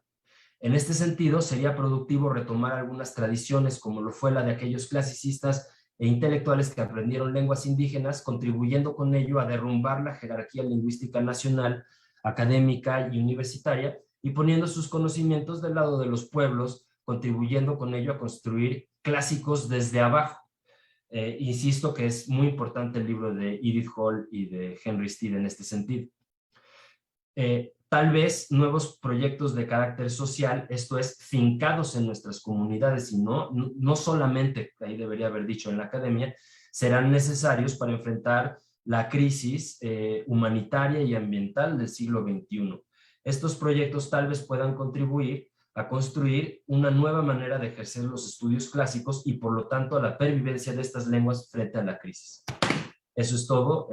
Muchas gracias a todos por su paciencia. Agradecemos las presentaciones del profesor Campos Vargas y del doctor García Enrel, y continuamos con el último segmento de este seminario, donde atenderemos las preguntas generadas por las personas que nos están siguiendo en esta transmisión a través del Facebook de la Oficina de Asuntos Internacionales y Cooperación Externa de la Universidad de Costa Rica, así como por el Facebook y el YouTube del Centro de Estudios Mexicanos. Antes de iniciar con las preguntas, les comparto un par de comentarios. El primero: excelente tema y urgente discusión. Muchas gracias. El siguiente comentario: considero muy útil la enseñanza de las lenguas clásicas en nuestras instituciones educativas en general, porque estas lenguas fortalecen el bagaje cultural en muchas disciplinas académicas, tales como la literatura. Por supuesto, igualmente en la teología, derecho, medicina y algunas áreas específicas de las ciencias naturales, biología, por ejemplo. De igual manera, son lenguas siempre vivas, aunque los detractores las quieran considerar de otra forma. Gracias a ambos expositores por tan valiosos aportes. Ahora doy paso a las preguntas. Esta pregunta es para el profesor Campos Vargas. ¿Cuál es el impacto clásico, Grecia y Roma, en culturas no occidentales? ¿Ha sido solo por una cuestión de globalización actual?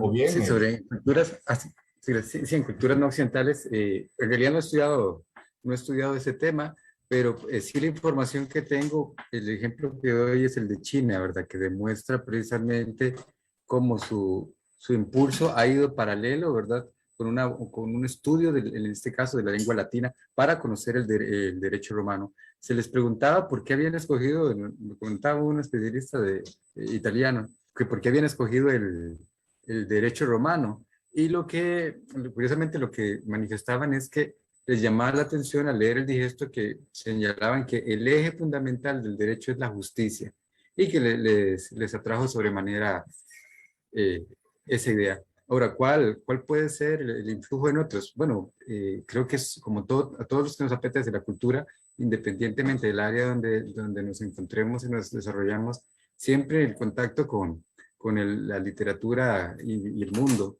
de Grecia y Roma siempre ha causado una fuerte impresión. Gracias. Muchísimas gracias. Igualmente, si el doctor García se quiere unir, ¿verdad?, a alguna de las respuestas, más que bienvenido. Continuamos con las siguientes preguntas para el doctor García. Y dice así: en lo personal, creo que debería el latín y el griego volver a enseñarse en algunos colegios de secundaria. ¿Está usted de acuerdo? ¿Cuál sería la forma de hacerlo renacer en secundaria? Pues es una muy buena pregunta. Muchas gracias. Yo no estoy tan seguro. Existe un debate hoy en día que en parte es laboral sobre la pertinencia de las lenguas clásicas en secundarias. Esto sucede más en Europa. En América Latina no, salvo algunas excepciones, no se enseña a nivel secundario. Yo lo que pienso al respecto es que claro que hay que enseñar lenguas clásicas, está bien, pero hay que considerar qué lenguas se hablan en esa secundaria primero. No, desconozco si la persona que nos hizo la pregunta es de Costa Rica o de otro lugar o de México, pero yo llamaría a primero observar qué lenguas están en riesgo ahí, porque de lo contrario es posible que se entre en un conflicto de interés entre qué lengua se le debe dar prioridad. Y consideraría yo que se le debe dar prioridad, aunque yo soy clasicista, esto es tal vez una contradicción, a las lenguas originarias de nuestro continente. Eso no significa que el estudiante de secundaria no vaya a tener un contacto con las lenguas clásicas o con el clasicismo. Por el contrario, lo que trato de proponer yo es que es necesario conocer esa historia para también conocer la relación que las lenguas originarias de nuestro continente han tenido con las lenguas europeas. Entonces, la respuesta sería, en resumen, hay que ver primero qué lenguas se hablan ahí. Si se hablan lenguas que se encuentran en riesgo, es más importante atender a las lenguas que se encuentran en riesgo. Y en dado caso, la educación debe ser clásica, debe ser, digamos, suplantada en otras áreas, por ejemplo, literatura universal u otras áreas del conocimiento que se estén estudiando en el plan de estudios. Ok. Igualmente, si el doctor Campos Vargas quiere hacer un aporte, más que bienvenido, ¿verdad? Vamos a continuar acá con otra pregunta para ambos expositores. ¿Cuál podría ser una manera cotidiana de incluir el estudio de lenguas clásicas en el desarrollo del currículum educativo?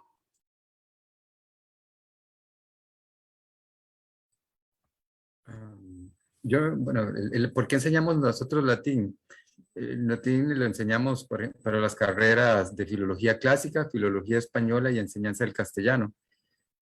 Entonces, continuamente cuando yo recibo mis estudiantes, por ejemplo, en latín, por ejemplo, cuando lo daba, les decía, ustedes están aprendiendo muchísimo, tienen cualquier cantidad de información. Primero toman conciencia de lo que van a saber del latín y luego úsenlo. Gran cantidad de nuestros estudiantes van a ser profesores, ¿verdad? Una noble, ¿verdad? Una nobilísima ocupación. Es decir, imagínense ustedes dando una clase y de pronto un estudiante les pregunta, profesor, ¿por qué ciervo? El nombre del animalito se escribe con C, ¿verdad? Y con V. Y siervo, el otro, el servidor, el esclavo, se escribe con S. Y uno, bueno, es que vienen del latín. Quervus, ¿verdad? Quervus. Quervus es el nombre del animal. Así se pronuncia en la reconstrucción clásica, Quervus.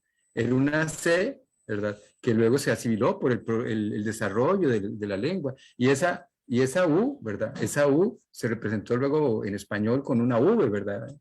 Y subió un cambio. Y el otro siervo, en cambio, era el servus, ¿verdad? En latín no se da esa confusión, servus. Y entonces, ustedes ven esa oposición entre la C y la S que existía en latín, se perdió en el español. Y yo les digo, para estimularlos, ese chiquito va, o esa niña va a llegar a la casa y decir, mamá, ¿usted sabe qué es el latín? Que hablaban los romanos, los de Semana Santa. ¿Y sabe por qué siervo el animalito se escribe con C? Y va a salir el muchacho o la niña, van a salir motivadísimos, y el papá, ¿qué va a pensar cuando digan? Qué excelente docente, ¿verdad? O qué excelente profesora tiene, ¿verdad?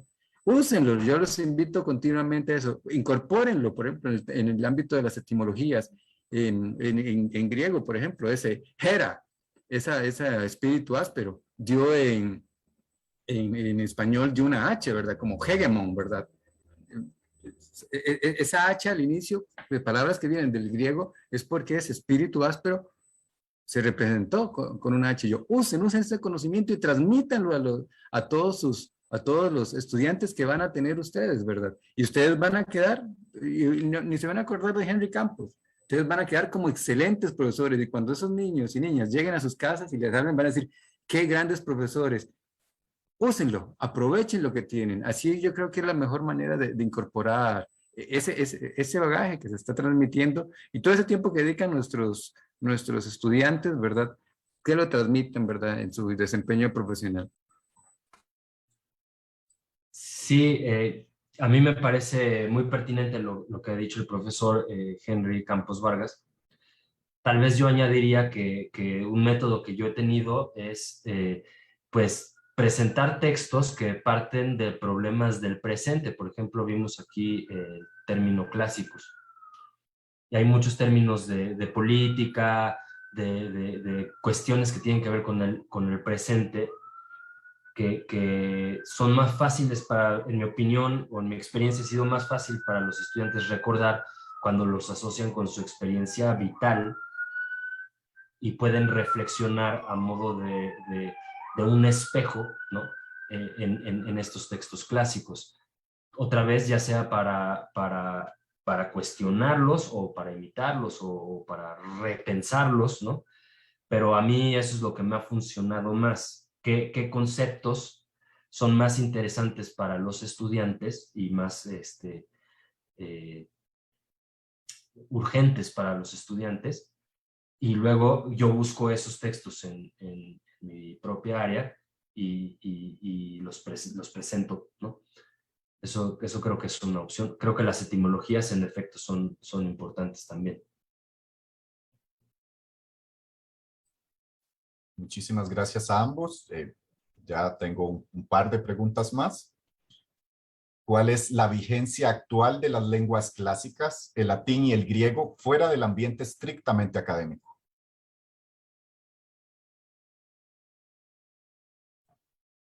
Bueno, en el caso del latín, fuera del ámbito académico, mucha gente lo hace lúdicamente, ¿verdad? Disfruta. Yo he tenido la Universidad de Costa Rica, tenemos un programa que se llama el PIAM, programa para los adultos mayores, ¿verdad? Y mucha gente sumamente disfruta el conocimiento y estudiarlo. También a nivel internacional, ¿verdad?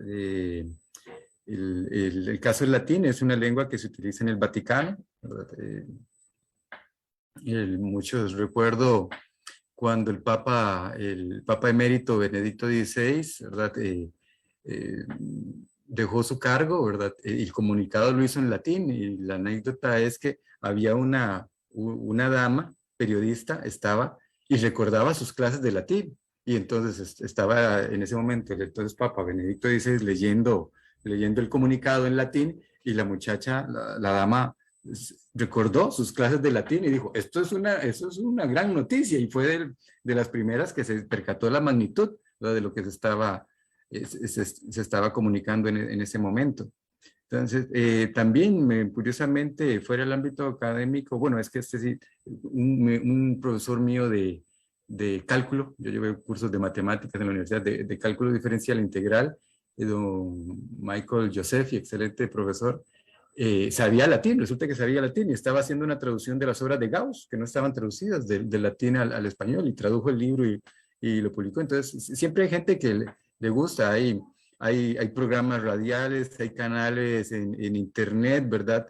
En Wikipedia tiene también su versión, Wikipedia en latín. Entonces hay muchísimas fuentes y muchísimos textos que se pueden conseguir en latín. Harry Potter ha sido traducido al latín por estudiosos, ¿verdad? Hay gente interesada. Entonces hay comunidades de gente que practica y habla latín. En el caso del griego, en este momento no sabría, porque sí, yo me he dedicado gran parte de mi trabajo al latín. Llevo trabajando en griego de 2 años para acá, en realidad. Entonces, tengo más información sobre esa área. Gracias.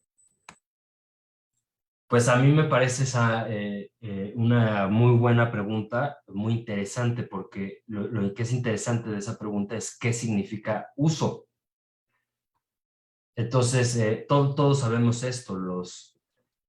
Digamos que las lenguas clásicas, en mi opinión, son parte de la estructura del mundo moderno. No las podemos evitar.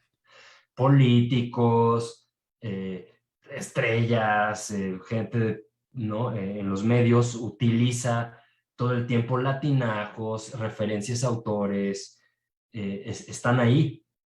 Y es por eso que existe, digamos, una especialidad, pienso yo, académica, para estudiar esos fenómenos, los fenómenos, digamos, del clasicismo. Entonces, todo el tiempo se están usando las lenguas clásicas. No nada más lúdicamente, que me parece muy importante lo que menciona otra vez Henry Campos. Existe, digamos, gente autodidacta, ¿verdad?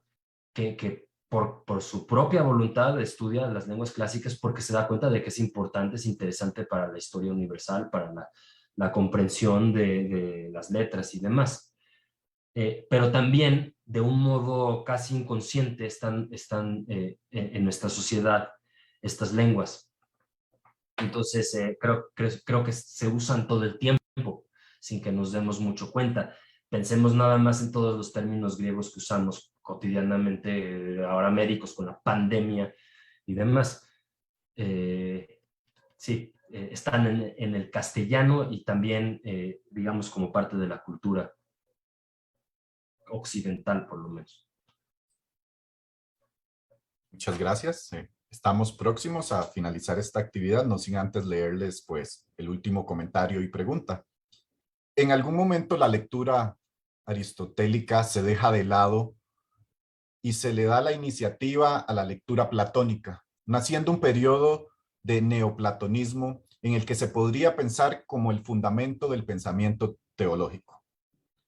Es posible que en la actualidad se estén perdiendo lecturas críticas y claves para el desarrollo de la humanidad debido al enfoque del lenguaje o enfoque del pensamiento. ¿Consideran ustedes que se están perdiendo este tipo de lecturas críticas y claves?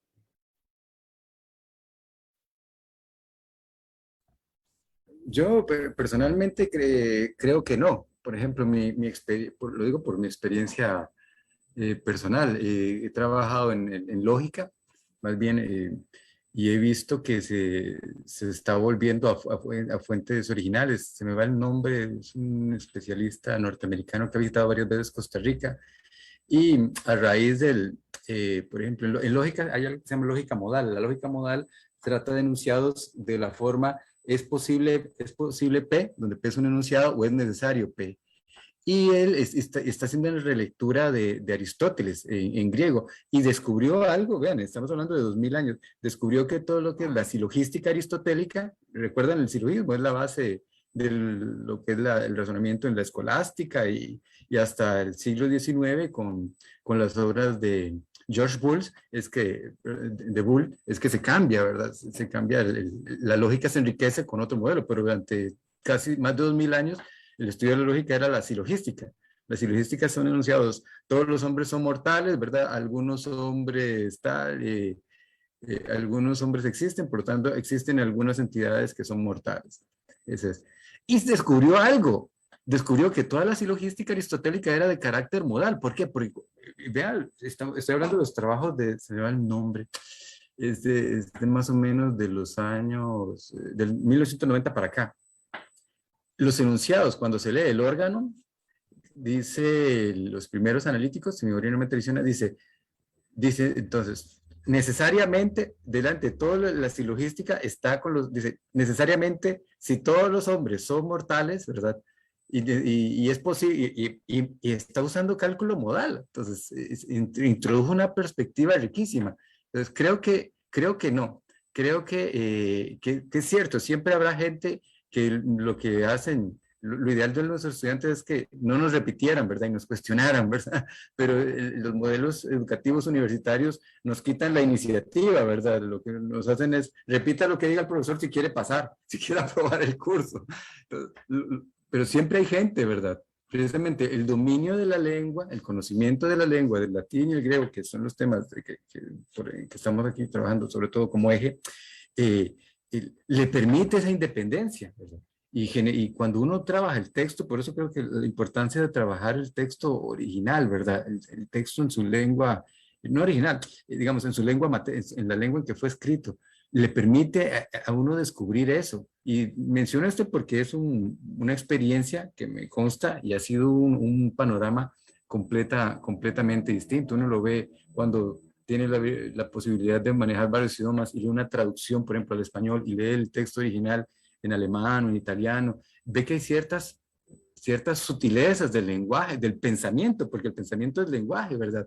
Que la traducción no lo transmite, ¿verdad? Entonces, es muy importante. Entonces, realmente considero que es cierto, en algunos ámbitos muy posiblemente son sobre todo conservadores, y lo que tienden es a eso, a reproducir nada más, repetir, en el sentido del pensamiento, pero somos seres pensantes, somos libres, somos críticos, y nuevas lecturas están llamadas a hacerse, ¿verdad? Precisamente en este renacimiento. Aprovecho una breve digresión que no consideré en la presentación.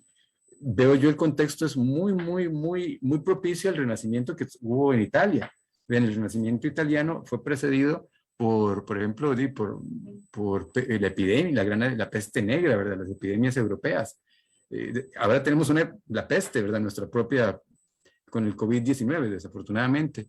Y veo ciertos paralelismos también porque previo a este renacimiento italiano, a nivel del pensamiento, había una de las grandes vertientes filosóficas, era el nominalismo, donde se centraba el eje de lo que es lo conceptual, las palabras. Y lo vemos mucho eso en las tendencias posmodernas. Entonces, con la gran ventaja, digamos, todo el proceso que llevó al Renacimiento italiano tomó unos 200 años, pero ahora con la dinámica de la transmisión del pensamiento y también a nivel poblacional, creo que hay cuestiones demográficas de por medio, ¿verdad? Es muy fácil, creo que estamos en un contexto propicio para que precisamente surjan grandes pensadores, ojalá a nivel latinoamericano, ¿verdad?, que lleven a este renacimiento que modestamente he querido proponer en mi disertación. Gracias. Sí, pues coincidiendo en la mayor parte en lo que dice el profesor Henry Campos, yo diría que la cuestión está en cómo vemos qué significa ser crítico. Desde la teoría crítica, la crítica significa el estudio, la comprensión de las estructuras de poder, de las relaciones de poder, con la finalidad de digamos, horizontalizarlas, ¿no? Entonces, parte de la teoría crítica, como se entiende hoy en día, pues es, digamos, una parte es el marxismo, en otra hay feminismos, en otra hay anarquismo, en otra parte hay ecocrítica, y así sucesivamente. Estas teorías críticas muchas veces parten de una crítica precisamente a Aristóteles y a Platón. Por ejemplo, en el ámbito de la educación, ¿no? Muchas veces se parte de una crítica a la noción de si somos un alma vacía y hay que llenarnos de conocimiento, o si al contrario, como dice Platón o como está insinuado por Sócrates en algunos de los diálogos platónicos, aprender es recordar. Y entonces ya tenemos todo el conocimiento, solo que se nos olvidó. Entonces, la pregunta es buena y es desconcertante porque nos invita a pensar la palabra crítica de una manera distinta como se entiende hoy en día. Yo lo que considero al respecto es que existen muchísimos textos, muchísimas personas investigando a Aristóteles y a Platón de muy distintas corrientes, ideologías, maneras de ser. Unas son críticas y otras no son críticas. Eso es lo que yo diría. En resumen, no creo que se esté perdiendo el carácter crítico, sino que hay más maneras de hacer crítica, por decirlo así. Ya estamos próximos a finalizar esta actividad. Ha sido un tema muy interesante, como lo han abordado ambos ponentes. Y haciendo un comercial, les invitamos a completar el formulario que se encuentra ubicado en el apartado de comentarios, por favor. Quisiera, para ir cerrando este seminario, ¿verdad? Unas breves palabras de ambos ponentes. Y finalmente ya el doctor Carlos Valdés, ¿verdad? Que se estaría despidiendo. Les escucho a los ponentes. Bueno, reitero mi agradecimiento y ha sido un honor compartir con el doctor García Ehrenfeld. También gracias. La invitación es para que sigamos pensando sobre este tema y como un ejemplo piensen en el Let It Be. ¿Han escuchado esa famosa pieza de los Beatles? No es lo mismo leer una traducción, ¿verdad?, que leer el texto, ¿verdad? Y mucho menos escucharlo.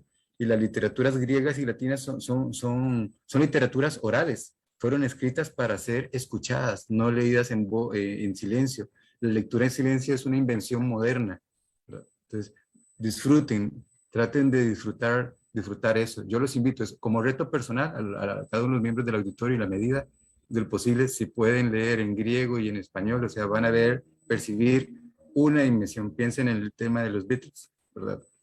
No es lo mismo, ¿verdad? Escucharla, vivirla, sentirla, creo que por eso todas las literaturas son universales. Entonces, yo hablaba aquí de los renacimientos, de lo clásico.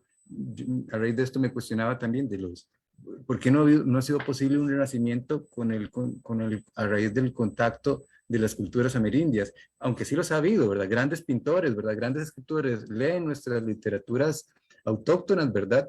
Y sale una producción enorme, ¿verdad? A nivel individual. Lo impresionante sería que pudiera incorporarse allá a nivel social. Entonces, ¿por qué? Porque en realidad en el trasfondo de los renacimientos es eso, es dialogar, ¿verdad? Dialogar con otro que nos transmite las ideas. Desafortunadamente la pandemia nos ha distanciado, ¿verdad?, como investigadores. No hay nada como compartir un café, ¿verdad? Y transmitir nuestras ideas, y ahí vemos los procesos de crítica, ¿verdad?, de los colegas, nos hacen mejorar nuestras formas de argumentación. Entonces, yo los invito en ese sentido a esto, a repensar, ¿verdad? A repensar precisamente los temas que aquí nos han convocado, ¿verdad? ¿Para qué? Precisamente para eso, para buscar un mundo mejor, ¿verdad? Porque esto tiene que pasar y tiene que despegar, ¿verdad?, por el bien de nuestras naciones. Doctor García. Gracias, pues sí, agradecer a todas las personas que hacen que esta conversación sea posible, en primer lugar, y naturalmente a las personas que nos han estado escuchando y que han aportado a esta conversación con tan interesantes preguntas, intervenciones, comentarios. Realmente creo que nos da mucho que pensar. Yo invitaría pues a tratar de repensar la manera en la que estamos haciendo estudios clásicos y enseñando lenguas clásicas o aprendiendo lenguas clásicas, considerando las jerarquías en las que estos estudios y estas lenguas están inmersas frente a la desventaja que viven otras lenguas y por lo tanto sus hablantes. En mi opinión, no son mundos necesariamente antagónicos, pero necesitamos continuar con la reflexión crítica y profunda de lo que ha implicado pues, el colonialismo en América Latina y la parte que han representado los clásicos en todo esto, la violencia que han ejercido. Entonces, para hacer clásicos de una manera distinta, para ejercer estas lenguas de una manera distinta, necesitamos, en mi opinión, tratar de invertir estas jerarquías que imperan hoy en día, empezando tal vez por la lingüística. Gracias, doctor García. Y bueno, finalmente le damos la palabra al doctor Carlos Valdés. Pues muchas gracias a ambos, tanto al doctor Claudio García como al maestro Henry Campos por su tan interesante exposición. Yo quisiera hacer unas breves reflexiones. Ambos han utilizado y lo comentaron inicialmente el maestro Henry Campos, la palabra pandemia, ¿no? Y lo que vivimos. Vale la pena el evaluar de dónde viene pandemia, ¿no? Ahí viene pan, sería todos, y demos pueblo. Quiere decir que afecta a todos, ¿no? Si lo hubiéramos entendido muy claramente desde un principio lo que significaba pandemia, igual y las cosas hubieran sido un poco diferentes a lo que vivimos actualmente. También una reflexión y esta relación con China, por supuesto, es sorprendente, es un país al que hay que seguir, es una cultura impresionante. Yo me quedo con una palabra china para decir crisis o desastre, que es Wei Ji, y está compuesta por los vocablos peligro y oportunidad. O sea, ellos ven algo en una crisis o en un desastre, la oportunidad. Y creo que es una visión que valdría la pena reflexionar y seguir. Y me gustó mucho la parte del doctor Claudio García, de este seguimiento a nuestras más de 68 lenguas indígenas nacionales. Yo hago una reflexión en los temas que a mí me toca trabajar, que son sismos y volcanes. Por ley estamos obligados en México a producir esta información en las lenguas indígenas nacionales. Por lo tanto, hay, por ejemplo, un mapa de peligros del volcán Popocatépetl, ahí de entrada, Popocatépetl, otra vez en náhuatl, montaña que humea, que emite ceniza, pero está publicado en náhuatl. Claro, una cosa es que podamos escuchar el náhuatl y otra, cuántos lo pueden leer, ¿no? Y alguien que llegue, invitamos a nuestros amigos siempre de Costa Rica a que nos visiten aquí, como le dicen todavía al DF, lo que ahora llamamos la Ciudad de México, porque verán que simplemente el conocer las alcaldías nos va a llevar con términos que dicen qué es lo que hablan en esta ciudad, ¿no? Hablamos de Tlalpan, de Iztapalapa, de Iztacalco, de Xochimilco, de Tláhuac, de Coyoacán, de Coajimalpa, de Cuauhtémoc y de Azcapotzalco. Y son palabras que necesitamos saber, porque si no, no podríamos saber a qué alcaldía o a qué cantón, como se dice en Costa Rica, tendríamos que ir. Entonces, curiosamente, manejamos, ¿no? Todavía cuando hablamos aquí en México con la familiaridad de Ciudad Universitaria, nuestra UNAM está en la alcaldía Coyoacán, pues estamos hablando y estamos utilizando parte de esa lengua indígena nacional que viene de atrás. Y en otros vocablos, como el decir pandemia, traemos también estas lenguas clásicas al presente. Entonces, reflexionar, ¿no? Que sí las estamos tratando de usar y el darnos cuenta de ellos. Y termino nada más que a mí me tocó estudiar dos cosas. Me tocó todavía ir a misa cuando se daba en latín, y pues uno repetía y medio sabía y medio entendía, y después cuando le quitaron el latín dijimos que bueno, ya entendemos, pero es una pérdida, ¿no? Era un proceso muy interesante el escuchar la misa en latín, así es que a mí me tocó. Y la otra, en Estados Unidos, una de las materias que más utilicé yo y que eventualmente hasta me llevé el libro fue etimologías grecolatinas, porque el manejo del idioma, por supuesto, el inglés, una gran cantidad de sus vocablos, y la forma de escribirlo era muy fácil, reconociendo las etimologías de cada una de las palabras, y aquí estamos hablando de geología, de geofísica, de tectónica, todas ellas en esa parte. Entonces, pues muchas gracias por darnos este recorrido, por recordarnos la importancia de estas lenguas y de los clásicos. Gracias por compartir sus conocimientos con nosotros, y esta es una de las finalidades de nuestras dos universidades, tanto la UCR como la UNAM, de hermanarnos en un tema común. Gracias. Gracias, doctor Carlos Valdés. Agradecemos al público que nos ha acompañado tanto de Costa Rica como México y esperamos para el próximo año contar con nuevos seminarios que divulgaremos de forma oportuna a través de nuestras redes sociales. Reciban de nuestra parte muy buenas noches.